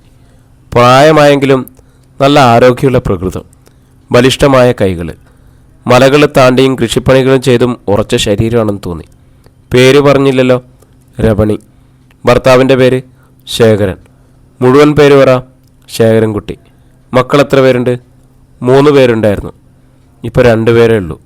ആരൊക്കെയാ? മൂത്തവള് സീതമ്മ. അവളെ തണ്ണിത്തോട്ടിൽ കെട്ടിച്ചയച്ചു. ഒരുപാട് വർഷങ്ങളായി. ഏറ്റവും ഇളയവൻ രമേശൻ. ഇപ്പോൾ എവിടെ ഇല്ല. എവിടെയാ? ജയിലില്ല സാറേ. എന്തു കുറ്റത്തിന്? കഞ്ചാവ് കേസാ. അയാൾ കല്യാണം കഴിച്ചില്ലേ? കഴിച്ചതൊക്കെയാ. ആ പെണ്ണൊക്കെ പിണങ്ങിപ്പോയി. അവൻ്റെ കയ്യിലിരിപ്പുണ്ടാ. ഒരാളിൻ്റെ കാര്യം പറഞ്ഞില്ലല്ലോ? അതിൻ്റെ 2ാമത്തെ മോനായിരുന്നു. ഒരു ദിവസം കാണാതായി. ഇപ്പോൾ 22 കൊല്ലം കഴിഞ്ഞു. സന്ദീപിൻ്റെ ഹൃദയം വെടിപ്പേറി. അയാളുടെ പേരെന്തായിരുന്നു? ചന്ദ്രബാബു. കാണാണ്ടായിട്ട് നിങ്ങളാരും അന്വേഷിച്ചില്ലേ? സന്ദീപിൻ്റെ ചോദ്യത്തിന് മറുപടി ഉണ്ടായിട്ടില്ല. സന്ദീപ് രമണിയെ ഒന്നുകൂടി സൂക്ഷിച്ചു നോക്കി. പറയേണ്ടതിലധികം പറഞ്ഞു കഴിഞ്ഞു എന്നൊരു ഭാവം അവരുടെ കണ്ണുകളിലുണ്ടായിരുന്നു. നിങ്ങളുടെ ഭർത്താവിനെ ഒന്ന് കാണണമല്ലോ. സന്ദീപ് അടുത്ത ആവശ്യം അന്വേഷിച്ചു. കുറച്ച് നിൽക്കുവാണെങ്കിൽ ഞാൻ പോയി വിളിച്ചോണ്ട് വരാം. നിൽക്കാം, കണ്ടിട്ടേ പോണുള്ളൂ. രമണി പലകത്തട്ടികൾക്കപ്പുറത്തുനിന്ന് മറഞ്ഞു. സന്ദീപ് ഫോണെടുത്ത് രാജഗോപാലിനെ വിളിച്ചു. അങ്ങളെ വീട് കണ്ടുപിടിച്ചു. ഞാനും ജീപ്പിൻ്റെ ഡ്രൈവറും കൂടി നടന്നുപോയ വഴിയുണ്ടല്ലോ, അതിലെ ഇങ്ങോട്ട് വാ. ജീപ്പ് ഡ്രൈവറെ ഞാൻ അങ്ങോട്ടേക്ക് പറഞ്ഞയക്കാം. രാജഗോപാൽ വിവരം അറിയിച്ച ശേഷം സന്ദീപ് ഔസേപ്പച്ചനെയും കിഷോറിനെയും വിളിച്ചു. അവരും കൂട്ടിക്കൊണ്ടുവരാൻ ജീപ്പ് ഡ്രൈവറെ അയച്ചു. വീടിൻ്റെ പിന്നാമ്പുറത്ത് വെള്ളമെടുക്കുന്ന ഒരു ഓലിയും അതിന് തൊട്ടു താഴെ വലിയൊരു പാറക്കൊട്ടും ഉണ്ടായിരുന്നു. വീടിന് ചുറ്റും നടന്ന് പൈലിക്കുഞ്ഞാണ് അത് സന്ദീപിന് കാട്ടിക്കൊടുത്തത്. പൈലിക്കുഞ്ഞിനൊപ്പം സന്ദീപ് പരന്നു കിടക്കുന്ന പാറക്കെട്ടിന് മീതെ ചെന്നു. അവിടെ കപ്പ വാട്ടി ഉണങ്ങാനിട്ടിരിക്കുന്നു. സാറേ, വിളുമ്പത്തേക്ക് പോകണ്ട, ഭയങ്കര താഴ്ചയപ്പുറത്ത്. പൈലിക്കുഞ്ഞ് മുന്നറിയിപ്പ് നൽകി. സംഗതി ശരിയായിരുന്നു. 50-60 അടി താഴ്ചയിൽ വള്ളിപ്പടർപ്പുകളും ചോലമരങ്ങളുമാണ് താഴെ. അവിടെ പെരിയാറിൻ്റെ തീരാണ്. ചേട്ടാ, താഴെ എവിടെയോ നിന്ന് രമണിയുടെ വിളിയൊച്ച സന്ദീപ് കേട്ടു. ചേട്ടാ, ചേട്ടൻ എവിടെയാ? സന്ദീപ് അല്പം കൂടി പാറപ്പറപ്പിലേക്ക് നീങ്ങി താഴേക്ക് നോക്കി. പെരിയാറിൻ്റെ കരയിലെ ഒരു പാറയ്ക്ക് മുകളിൽ നിന്നും രമണി ശേഖരൻകുട്ടിയെ വിളിക്കുന്നത് അവൻ കണ്ടു. താഴത്തെ കാഴ്ച വിസ്തൃതമാണ്. ചിന്നാറും പെരിയാറും സംഗമിക്കുന്ന സ്ഥലം. 2 പുഴയിലും നീരൊഴുക്കുന്ന അമ്മ മാത്രമാണ്. അവിടെ ഇവിടെ കായങ്ങളിലും കുഴികളിലും പച്ച നിറത്തിൽ വെള്ളം കെട്ടിക്കിടക്കുന്നു. ഇത്രയുള്ളോ പെരിയാറ്? സന്ദീപ് പൈലിക്കുഞ്ഞിനോട് ചോദിച്ചു. ഇടുക്കി അണ കെട്ടിയപ്പോൾ പെരിയാറ് തീർന്നില്ലേ സാറേ? പെരിയാറ്റിൽ വെള്ളമൊഴുക്കാണെങ്കിൽ മഴക്കാലം വരണം. മറ്റു പുഴയിലും വെള്ളമൊഴുക്ക് കാണാനില്ലല്ലോ, അത് വറ്റിപ്പോകുന്നതാ. ജൂൺ മാസം മുതൽ ഡിസംബർ ജനുവരി വരെയൊക്കെ ഇഷ്ടം പോലെ വെള്ളമുണ്ട്. വേനലാകുമ്പോൾ എല്ലാം വറ്റിപ്പോവും. പൈലിക്കുഞ്ഞ് വെളിപ്പെടുത്തി. രമണിയെ, നീ എന്തോന്നിനാണ് ഇങ്ങനെ വിളിച്ചു പോകുന്നേ? പെരിയാറിലെ ഭീമാകാരങ്ങളായ ഉരുളൻ പാറകൾക്കിടയിൽ നിന്നും ഒരു പുരുഷ ശബ്ദം കിട്ടും. അല്പം കഴിഞ്ഞപ്പോൾ പാറകൾക്കിടയിലൂടെ ചെറുവലയും ചൂണ്ടയൊക്കെ ആയിട്ട് ഒരു കറുത്ത മനുഷ്യൻ രമണി നിൽക്കുന്ന പാറക്കെട്ടിനടുത്തേക്ക് നടന്നു വരുന്നത് സന്ദീപ് കണ്ടു. വില്ലേജിൽ നിന്ന് സാറന്മാർ വന്നേക്കുന്നു. രമണി തെല്ലുറക്കെ പറഞ്ഞു. എന്നാത്തിനെ വന്നതാ? ആ, എനിക്കറിയാൻ മേല. ചേട്ടനെ കാണണമെന്ന് പറഞ്ഞു. വല്ല കണക്കെടുപ്പിനുമായിരിക്കും. ശേഖരൻകുട്ടി അടുത്തു വരുന്തോറും രമണിയുടെ ഒച്ച താഴ്ന്നു. രമണി പാറയുടെ മീതെ നിന്ന് ഇറങ്ങി. ശേഖരൻകുട്ടി ചേലമരത്തിൻ്റെ മറവിലായി. ഇനി കാണാൻ വയ്യ. സന്ദീപ് പിന്തിരിഞ്ഞു. അവർ തിരികെ വീടിൻ്റെ മുൻവശത്ത് ചെല്ലുമ്പോഴേക്കും രാജഗോപാലും മല്യമ്മയും കിഷോറും ഔസേപ്പച്ചനും എല്ലാം അങ്ങോട്ട് നടന്നെത്തുന്നുണ്ടായിരുന്നു. സന്ദീപ്, നമ്മൾ ഉദ്ദേശിച്ച വീടും വീട്ടുകാരാണോ? രാജഗോപാൽ ചോദിച്ചു. അതുതന്നെ. ശേഖരൻകുട്ടി, രമണി, ചന്ദ്രബാബുവിനെ കാണാതായിട്ട് അതും കൃത്യമായിട്ട് പറഞ്ഞു.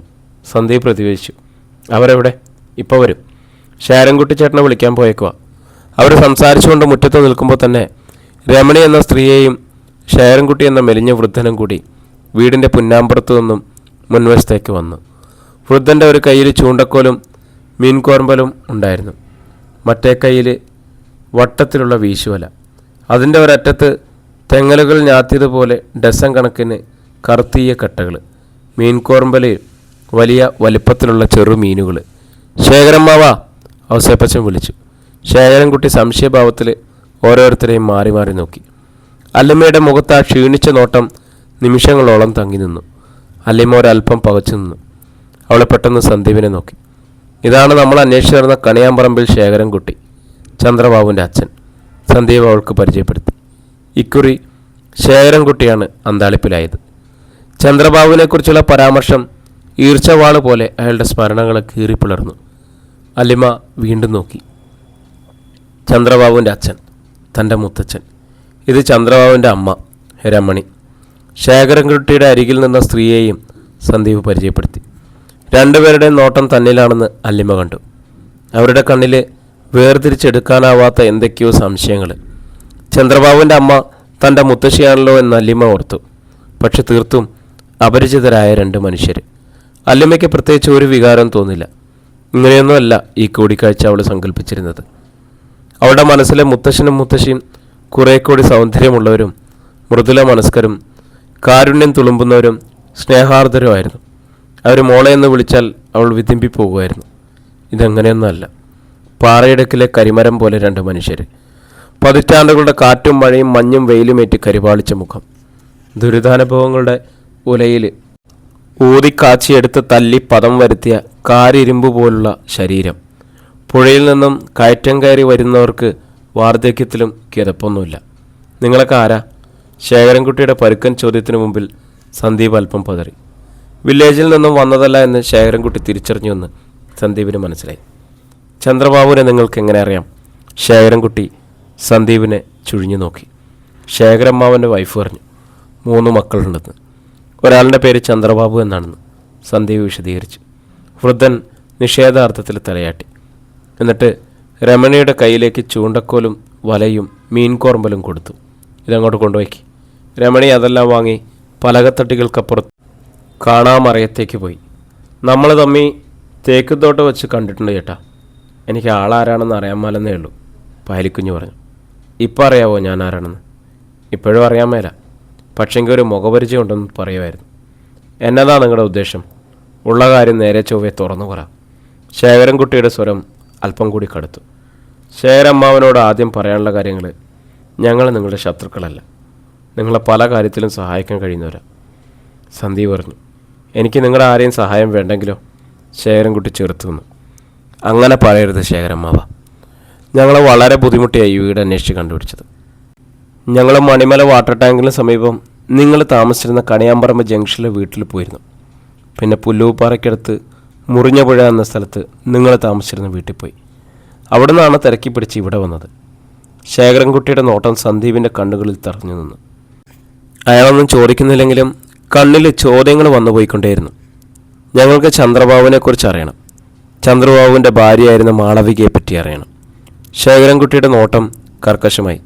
നിങ്ങൾ ഏത് വഴിക്കാണ് വന്നത്? വണ്ണപ്പുറം വഴി ചോലച്ചോട് വന്നിട്ട് അവിടുന്ന് മുരിക്കാശ്ശേരി തേക്കിന്തുണ്ട്, സന്ദീപ് പറഞ്ഞു. തിരിച്ചു പോകാനോ ആ വഴി തന്നെയാണ് നല്ലത്. പള്ളിക്കുടി ചെന്നിട്ട് ചപ്പാത്ത് കടന്ന് പകുതിപ്പാലം വഴി പോകാം. പക്ഷെ റോഡ് മോശമാണ്. വന്ന വഴിക്ക് തന്നെ വിട്ടോ. ശേഖരൻകുട്ടി പലകത്തിട്ട കൊണ്ട് മറച്ച വരാന്തയിലേക്ക് കയറി. അവിടെ നിന്ന് ഒന്ന് തിരിഞ്ഞു നോക്കി. മുറ്റത്ത് നിൽക്കുന്നവരെ ഒന്നുകൂടി നോക്കി. ഇവിടുന്ന് എന്നതെങ്കിലും കിട്ടുമെന്ന് വിചാരിച്ച് നിൽക്കണ്ട. അല്ല ശേഖരമ്മാവ, ഞങ്ങൾ ഉപദ്രവിക്കാൻ വന്നവരല്ല. മനസ്സിലായെന്നേ? നിങ്ങളുടെ സഹായം ഞങ്ങൾക്ക് വേണ്ട. പിന്നെന്താ? അയാൾ വാതിൽ കടന്ന് അകത്തേക്ക് പോയി. എന്തു ചെയ്യും? മർക്കടമുഷ്ടിക്കാരനാണല്ലോ. ഔസേപ്പച്ചൻ സന്ദീപിനോട് ചോദിച്ചു. സന്ദീപ് അല്പം ആലോചിച്ചു. എന്നിട്ട് പറഞ്ഞു, നിങ്ങളിവിടെ നിൽക്ക്, ഞാനൊന്നുകൂടെ കണ്ടിട്ട് വരാം. സന്ദീപ് അല്ലിമയുടെ കൈ പിടിച്ചു. വാ, നമ്മുടെ സ്വന്തക്കാരാ, വിട്ടുകളയാൻ പറ്റില്ല. അവൻ അല്ലിമയും കുട്ടി പലകത്തട്ടിക്കപ്പുറം മറഞ്ഞു കിടന്ന വരാന്തയിലേക്ക് കയറി. അവിടെ നിന്നും തുറന്നു കിടന്ന വാതിലൂടെ അകത്തേക്ക് നോക്കി. ഒരു ഡെസ്കിന് ഇരുവശത്തും 2 ചെറിയ ബെഞ്ചുകളിട്ടിരിക്കുന്ന മുറി, കിളിവാതിൽ പോലൊരു ജനാല, ഒരു കട്ടിലും ചുമരോട് ചേർത്ത് വെച്ച കുറച്ച് ചാക്കുകെട്ടുകളും, ഇരിക്കാൻ 4-5 പ്ലാസ്റ്റിക് കസേരകളും, തടിയിൽ പണിത ടീപ്പോയും. ഇതവിടുത്തെ ഊണുമുറിയും ഇരിപ്പുമുറിയും എല്ലാമാണെന്ന് സന്ദീപിന് തോന്നി. അവൻ അനുവാദമൊന്നും ചോദിക്കാതെ തന്നെ നേരെ അകത്തേക്ക് കയറി. അടുക്കള വാതിലിൽ ശേഖരൻകുട്ടിയോട് അടക്കം പറഞ്ഞു നിന്ന രമണിയാണ് ആ കടന്നുകയറ്റം ആദ്യം കണ്ടത്. അവരുടെ നോട്ടം കണ്ട് പുറംതിരിഞ്ഞു നിന്ന ശേഖരൻകുട്ടി സന്ദീപിൻ്റെയും അല്ലിമയുടെയും നേർക്ക് തിരിഞ്ഞു. ആരോട് ചോദിച്ചിട്ടാ? എന്നാ കാര്യം? ശേഖരമ്മാവാ, ഞങ്ങൾ അന്നരില്ല. അത് പറയാൻ വയസ്സായി. ശേഖരൻകുട്ടി ഇടയ്ക്ക് കയറി. ഇനി കുറച്ച് ആയുസ് കൂടിയുള്ളൂ, ജീവിച്ചു പോയിക്കോട്ടെ. മാളവികയുടെ ബന്ധുവാണ് ഞാൻ. എൻ്റെ അച്ഛൻ്റെ കസിനായിരുന്നു മാളവിക, അച്ഛൻ്റെ അമ്മയുടെ അനുജത്തിയുടെ മകള്. നിങ്ങളുടെ മകൻ ചന്ദ്രബാബു രജിസ്റ്റർ വിവാഹം ചെയ്തയാൾ. സന്ദീപ് അവരെ വിഷയത്തിലേക്ക് കൊണ്ടുവരാൻ ശ്രമിച്ചു. ചന്ദ്രബാബുവിനെ കാണാതായ ശേഷവും മാളുവിനെ നിങ്ങളല്ലേ സംരക്ഷിച്ചത്? ഗർഭിണിയായിരുന്ന മാളു നിങ്ങളുടെ കൂടെയല്ലേ താമസിച്ചിരുന്നത്? ഞങ്ങൾക്കതൊന്നും ഓർക്കണ്ട, ഓർമ്മിപ്പിക്കുകയും വേണ്ട. കഠിന നിരാശയുടെ സ്വരത്തിൽ ശേഖരൻകുട്ടി പിറുപിറുത്തു. ശേഖരമ്മാവാ, ഇവിടെ നോക്ക്. അല്ലമ്മയുടെ തോളത്ത് പിടിച്ചുകൊണ്ട് സന്ദീപ് പറഞ്ഞു. ഇതാരാണെന്നറിയോ? ഞാൻ പരിചയപ്പെടുത്തിയില്ലല്ലോ. നിങ്ങളുടെ മകൻ ചന്ദ്രബാബുവിൻ്റെ മോളാണിത്. മാളവിക പ്രസവിച്ച കുട്ടി, നിങ്ങളുടെ കൊച്ചുമകൾ. രമണിയുടെ മുഖത്തായിരുന്നു ആദ്യത്തെ ഉൾക്കടലം കണ്ടത്. വായ അല്പം തുറന്ന് കണ്ണുമിഴിച്ച് പരിസരം മറന്ന ആ സ്ത്രീ അലിമയെ തന്നെ പകച്ചു നോക്കി. നിങ്ങളെ കാണാൻ വേണ്ടിയാണ് ഇവിടെ വന്നത്. ഇവിടെ മുത്തച്ഛനും മുത്തശ്ശിയും ഉണ്ടെന്ന്. അപ്പോൾ നിങ്ങളിങ്ങനെയാണോ ചെയ്യേണ്ടത്? ശേഖരൻകുട്ടിക്ക് ഇപ്പോഴും വിശ്വാസം വന്നിട്ടുണ്ടായിരുന്നില്ല. അയാളൊരു ചുഴലിക്കാറ്റിൽ അകപ്പെട്ടതുപോലെ നിന്നു. രമണി ഇരുകൈ കൊണ്ടും തൻ്റെ മുഖം പാതി മറച്ചു. മിണ്ടാപ്രാണിയുടെ എന്ന പോലെ കണ്ണിൽ നിന്നും 2 നീർച്ചാൽ ഒലിച്ചിറങ്ങി. ശബ്ദമോ ചലനമോ ഒന്നുമില്ല. അടുത്തേക്ക് ചെല്ല്, മനുഷ്യരാ, സന്ദീപ് അല്ലിമയോട് പറഞ്ഞു. അല്ലിമ വീർപ്പുമുട്ടലോടെ രമണിയുടെ മുന്നിൽ ചെന്നു നിന്നു. വൃദ്ധയുടെ വിരലുകൾ വിറകൊള്ളുന്നത് അല്ലിമ കണ്ടു. അവരുടെ കൈത്തണ്ടയിൽ മൃദുലമായി പിടിച്ച് അല്ലിമ അലിവോടെ വിളിച്ചു, മുത്തശ്ശി. ഒരു നേരിയ തേങ്ങലെ അവൾ കേട്ടു. രമണി കൈവിടുവിച്ചു. ഒരു ചുവട് പിന്നോട്ട് മാറി തിരിഞ്ഞ് അടുക്കളയിലേക്ക് പോയി. അടുത്ത നിമിഷം ഏതോ ഇരുണ്ട കോണിൽ നിന്നും ഒരു ദീനരോധനം കേൾക്കായി. അല്ലിമ പരിഭ്രമം കൊണ്ടും സങ്കടം കൊണ്ടും വീർപ്പുമുട്ടി നിന്നു. അധ്യായം 37. ചുവന്ന ജീപ്പ് കാർ ഗേറ്റ് കടന്ന് കാർ പോർച്ചിന് സമീപം വന്നു. ഹരീന്ദ്രൻ ഡോർ തുറന്ന് മറുവശത്തു നിന്നും ഹേമേന്ദ്രൻ ഇറങ്ങി. ബാലകൃഷ്ണമേനോൻ അവരുടെ വരവും പ്രതീക്ഷിച്ച് സിറ്റൗട്ടിൽ തന്നെ ഉണ്ടായിരുന്നു. ഹരീന്ദ്രനും ഹേമേന്ദ്രനും സിറ്റൗട്ടിലേക്ക് കയറി വന്നു. എന്തെങ്കിലും വിവരം കിട്ടിയോ? ബാലകൃഷ്ണമേനോൻ ചോദിച്ചു. മുരിക്കാശ്ശേരി പോലീസിനെ അറിയില്ലെന്നാണ് പറഞ്ഞത്, ഹേമേന്ദ്ര പറഞ്ഞു. അറിയില്ലെന്ന് പറഞ്ഞാൽ അവരുടെ ജോലി തീർന്നല്ലോ. ഡെഡിക്കേഷൻസ് പറയുന്ന സംഗതി ഒരുത്തനുമില്ല. അവർ പെരിയാർ വാലി മുഴുവൻ അന്വേഷിച്ചെന്നാണ് പറയുന്നത്. നിനക്കറിഞ്ഞൂടെ കറക്റ്റ് സ്പോട്ട്? നീയും ഹരിയും കൂടി പോയിട്ടുള്ളതല്ലേ? ബാലകൃഷ്ണമേനോൻ നീരസം പണ്ടു. അതൊക്കെ എന്നാ? 10-20 വർഷം മുമ്പ്. എന്തൊക്കെയോ മല കയറി ഇറങ്ങി കാട്ടുവഴിയൊക്കെ നടന്ന് അതൊക്കെ ഓർത്തിരിക്കാൻ ആരെക്കൊണ്ട് പറ്റും? പെരിയാർ വാലി എന്നുള്ള പേര് മാത്രം ഓർമ്മയിലുണ്ട്, ഹേമേന്ദ്ര പറഞ്ഞു. അവിടുത്തെ കുന്നും മലഞ്ചരവും റോഡും എല്ലാം ഏതാണ്ട് ഒരുപോലെ ഇരിക്കും, ഹരീന്ദ്രന് പറഞ്ഞു. വണ്ടി ഓടിക്കുമ്പോൾ ചുമ്മാ വളവ് തിരിച്ചുകൊണ്ടിരിക്കാമെന്നല്ലാതെ നമുക്ക് സ്ഥലം ഏതാണെന്നോ എവിടെ എത്തിയെന്നോ ഒന്നും മനസ്സിലാവത്തില്ല. പോലീസ് അന്വേഷിച്ചിട്ടും കണ്ടുപിടിക്കാൻ പറ്റിയില്ലെങ്കിൽ എന്താ അതിനർത്ഥം? അവരവിടുന്ന് മറ്റെവിടേക്കെങ്കിലും പോയി കാണുമോ? ബാലകൃഷ്ണമേനോൻ സംശയം പ്രകടിപ്പിച്ചു. നമ്മുടെ ഭാഗത്താണ് തെറ്റുപറ്റിയത്. നമ്മളവരെ വിട്ടുകളഞ്ഞു. നമ്മുടെ റഡാറിൽ തന്നെ നിർത്തേണ്ടതായിരുന്നു, ഹേമേന്ദ്രൻ പറഞ്ഞു. ബാസിയമ്മാമ ലാൻഡ് ചെയ്തോ? ഹരീന്ദ്രൻ ചോദിച്ചു. ഉച്ചയ്ക്ക് എത്തുമെന്നല്ല പറഞ്ഞിരുന്നത്. മദ്രാസിൽ നിന്ന് മോർണിംഗ് ഫ്ലൈറ്റിന് പോന്നു. 9:30 നെടുമ്പാശ്ശേരി എത്തി. എയർപോർട്ടിൽ എൻ്റെ കാറ് വെയിറ്റ് ചെയ്യുന്നുണ്ടായിരുന്നു. 12 മണിക്ക് ഇവിടെ എത്തിയേക്കും, ബാലകൃഷ്ണമേനോൻ പറഞ്ഞു. അവർ മൂവരും വീട്ടിനുള്ളിലേക്ക് കയറിപ്പോയി. കുറച്ച് കഴിഞ്ഞ് ഹേമേന്ദ്രൻ്റെ ഫോണിലേക്ക് ഒരു കോൾ വന്നു. ഹേമേന്ദ്രൻ ഫോൺ എടുത്തു. ഹലോ സാർ, മുരിക്കാശ്ശേരി സ്റ്റേഷനിൽ നിന്ന് SHO എൽദോസാണ്. പറ, എന്തെങ്കിലും കിട്ടിയോ? സാർ, ഒരു ഫോർച്യൂണറിലൊരു ടീം എറണാകുളത്ത് നിന്ന് വന്ന് പെരിയാർവാലിക്ക് പോയതായിട്ട് വിവരം കിട്ടിയിട്ടുണ്ട്. ഫോർച്യൂണർ? അപ്പോൾ അവർ തന്നെ ഫോളോ ചെയ്യാം. നിങ്ങൾക്ക് കഴിയാത്തതൊക്കെ അവർ കണ്ടുപിടിക്കും. എന്താ സാർ ചെയ്യേണ്ടത്? ചാർജ് എന്തെങ്കിലും ഉണ്ടോ സാർ? പറയാം. ആദ്യം അവരെവിടെയാണെന്ന് കണ്ടുപിടിക്കും, എന്നിട്ട് പിടിച്ച് സ്റ്റേഷനിൽ കൊണ്ടുപോകാം. സാർ, ചാർജ് എന്തെങ്കിലും? എൻ്റെ കാറാണത്. കംപ്ലൈൻറ്റ് കിട്ടിയിട്ടുണ്ടെന്ന് പറഞ്ഞ് കസ്റ്റഡിയിലെടുത്തോ. മോഷണക്കുറ്റം തന്നെ ചാർജ് ചെയ്തോ. സാർ, ഓക്കെ, കസ്റ്റഡിയിലെടുത്തിട്ട് വിളിക്കും. ശരി സാർ, ബാക്കി അപ്പോൾ പറയാം. ഓക്കെ. ഹേമേന്ദ്രൻ കോള് കട്ട് ചെയ്തു. എന്നിട്ട് ബാലകൃഷ്ണ മേനോനോട് പറഞ്ഞു, ആ പന്നിയുടെ മോൻ അവിടെ എത്തിക്കഴിഞ്ഞു. ആര്? സന്ദീപ്. ബാലകൃഷ്ണ മേനോൻ നെറ്റി വിളിച്ചു. അതെ. അവനൊക്കെ ഇതെങ്ങനെ കണ്ടുപിടിക്കുന്നതെന്നാണ് ഞാൻ ആലോചിക്കുന്നത്. ഹേമേന്ദ്രൻ കലിപൂണ്ട് എഴുന്നേറ്റു. അവനെ കസ്റ്റഡിയിലെടുത്തിട്ട് എന്ത് ചെയ്യാനാ? ഹരീന്ദ്രൻ ചോദിച്ചു. ആലോചിക്കണം. തനിക്കും ഉണ്ടല്ലോ തല. ഹേമേന്ദ്രൻ ദേഷ്യപ്പെട്ടു. കാർ മോഷണം ചാർജ് ചെയ്താൽ പൊളിഞ്ഞു പോകില്ലേ? കോട്ടയം SP ഓർഡർ അവർ കൊണ്ടുവരും. അത് തൽക്കാലത്തേക്ക് പറഞ്ഞതാ. വേറെന്തെങ്കിലും ആലോചിക്കണം. അവർ സംസാരിച്ചു കൊണ്ടിരിക്കുമ്പോൾ തന്നെ ഗേറ്റിൽ ഒരു കാറിൻ്റെ ഹോൺ കേട്ടു. ബാസിയേട്ടൻ എത്തിയെന്ന് തോന്നുന്നു. ബാലകൃഷ്ണ മേനോൻ പിറുവിറുത്തു. എന്നിട്ട് ഹാളും ലിവിംഗ് റൂമും കടന്ന് സിറ്റൗട്ടിലേക്ക് പോയി. ബാലകൃഷ്ണ മേനോൻ്റെ നിഗമനം ശരിയായിരുന്നു.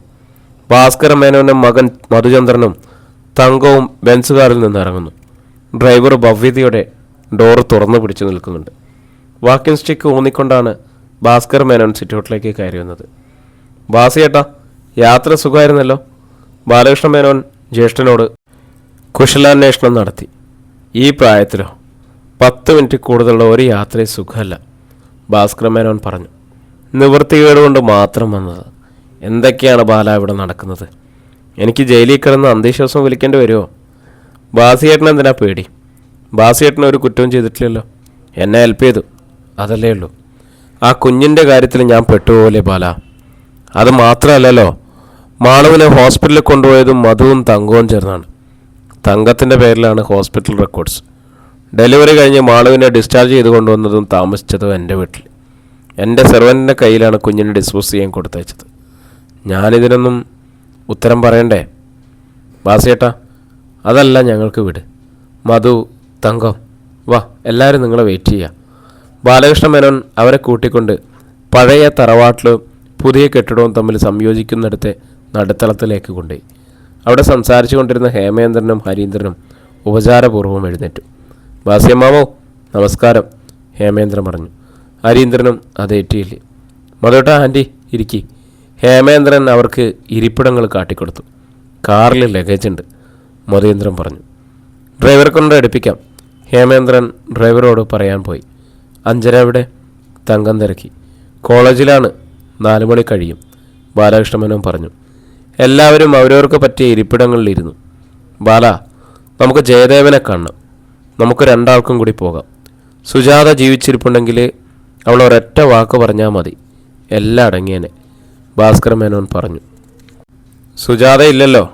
ഞാനും ഹേമേന്ദ്രനും കൂടി ഹരിപ്പാട് പോയി 2 തരത്തിലും പറഞ്ഞു നോക്കിയതാ. പക്ഷേ ജയദേവൻ നമ്മളെയൊന്നും മുമ്പ് കണ്ടിട്ടില്ലാത്ത മാതിരി. അവനെ കണ്ടില്ലേ, പത്ര റിപ്പോർട്ടർ? അവനാണല്ലോ പാഷാണത്ത് കൃമി. അവൻ്റെ സൂക്കേടല്ല, ബാലകൃഷ്ണ മേനോൻ പറഞ്ഞു. ഡ്രൈവർ 2 ട്രോളി ബാഗ് ഉരുട്ടിക്കൊണ്ടുവന്ന് നടുത്തളത്തിൽ നാട്ടി നിർത്തി. പിറകെ ഹേമേന്ദ്രനും ഒരു ബാഗ് ഉരുട്ടിക്കൊണ്ടു വരുന്നുണ്ടായിരുന്നു. അവൻ എന്തെങ്കിലും കൊടുത്താലോ? ചോദിക്കുന്ന പണം കൊടുക്കാം, അല്ലെങ്കിൽ ഏതെങ്കിലും പ്രോപ്പർട്ടി. എങ്ങനെയെങ്കിലും തലയൂരണ്ടേ, തങ്കം പറഞ്ഞു. അവന് കൊടുക്കാനുള്ളത് ഞാൻ കൊടുത്തോളാം, നിങ്ങളാരും തല പോയിക്കണ്ട. അവന് വേണ്ടത് പാസ്പോർട്ടാണ്, ഹേമേന്ദ്രൻ പറഞ്ഞു. പാസ്പോർട്ടോ? അതൊക്കെ അവൻ എടുത്തിട്ടുണ്ടാവില്ലേ, തങ്കം ചോദിച്ചു. അത് ഈ ലോകത്ത് സഞ്ചരിക്കാനുള്ളതല്ല, മറുലോകത്ത് പോകാനുള്ള പാസ്പോർട്ടിൻ്റെ കാര്യമാണ് ഞാൻ പറഞ്ഞത്. ഛേ, ഭാസ്കരൻ മേനോൻ മുഖം വെട്ടിച്ചു. ആദ്യം ഇത് സോൾവ് ചെയ്യ് ഹേമേന്ദ്ര. നീ വേറൊരെണ്ണം കൂടി ക്രിയേറ്റ് ചെയ്യാനാണോ നോക്കുന്നത്? ചില കേസുകൾ എങ്ങനെ സോൾവ് ചെയ്യാൻ പറ്റും? ആ പന്നിയെ പറഞ്ഞു തിരുത്താൻ പറ്റുമോ? ഇല്ല. അവൻ വേട്ടപ്പട്ടയെ പോലെ പുറകെ നടക്കുക. നമ്മൾ അവൻ്റെ വീട്ടിൽ ചെന്ന് എങ്ങനെയെങ്കിലും ഒതുക്കാൻ ശ്രമിക്കുമ്പോൾ അവൻ നേരെ ഇങ്ങോട്ട് കയറി ആക്രമിക്കുന്നു. ഇവിടെ വന്നു അവൻ ഹരീന്ദ്രൻ്റെ വീട്ടിൽ ചെന്നു. ഇപ്പോൾ ഇടുക്കിക്ക് പോയിരിക്കുന്നു. മാളുവിനെ പണ്ട് നമ്മൾ പിടിച്ചെടുത്തുകൊണ്ട് വന്ന വീട്ടിൽ. ഇപ്പം നമ്മൾ ഈ സംസാരിച്ചുകൊണ്ടിരിക്കുന്ന നേരത്ത് അവൻ അവിടെയുണ്ട്. അവൻ എന്താ ചെയ്യണ്ടേ? ഹേമേന്ദ്രൻ രോഷാകുലനായി. ഏതെങ്കിലും മീഡിയേറ്ററെ വെച്ചൊന്ന് സംസാരിച്ചാലോ? അവൻ്റെ പ്രോബ്ലം എന്താണെന്ന് ചോദിച്ചറിയാം. തങ്കം അഭിപ്രായപ്പെട്ടു. അതിനൊന്നും അവൻ തയ്യാറില്ല. ഇപ്പുറത്ത് സ്വന്തം തറവാട്ടുകാരും ബന്ധുക്കളുമാണെന്നാണ് അവനറിയാം. പക്ഷേ അവൻ ഒരു ഇഞ്ച് പിന്നോട്ട് മാറില്ല. ഇതൊക്കെ അന്വേഷിച്ച് കണ്ടുപിടിച്ചിട്ട് അവനെന്ത് കിട്ടാനാണ്? തങ്കം ആശ്ചര്യം പ്രകടിപ്പിച്ചു. ബാലകൃഷ്ണ മേനോനും ഹേമേന്ദ്രനും പരസ്പരം അർദ്ധഗർഭമായി നോക്കി. ബാസിയേട്ടൻ്റെ ഭാഗത്തുനിന്ന് വലിയ വീഴ്ചയുണ്ടായത്. ബാലകൃഷ്ണ മേനോൻ ജ്യേഷ്ഠനെ കുറ്റപ്പെടുത്തി. ഞാനെന്ത് ചെയ്തു? പോണ്ടിയിൽ വെച്ച് അവനെ തടയാൻ പറ്റാതെ പോയതോ? ഭാസ്കര മേനോൻ മറുചോദ്യം. അത് വേറൊരു പിഴയാണ്.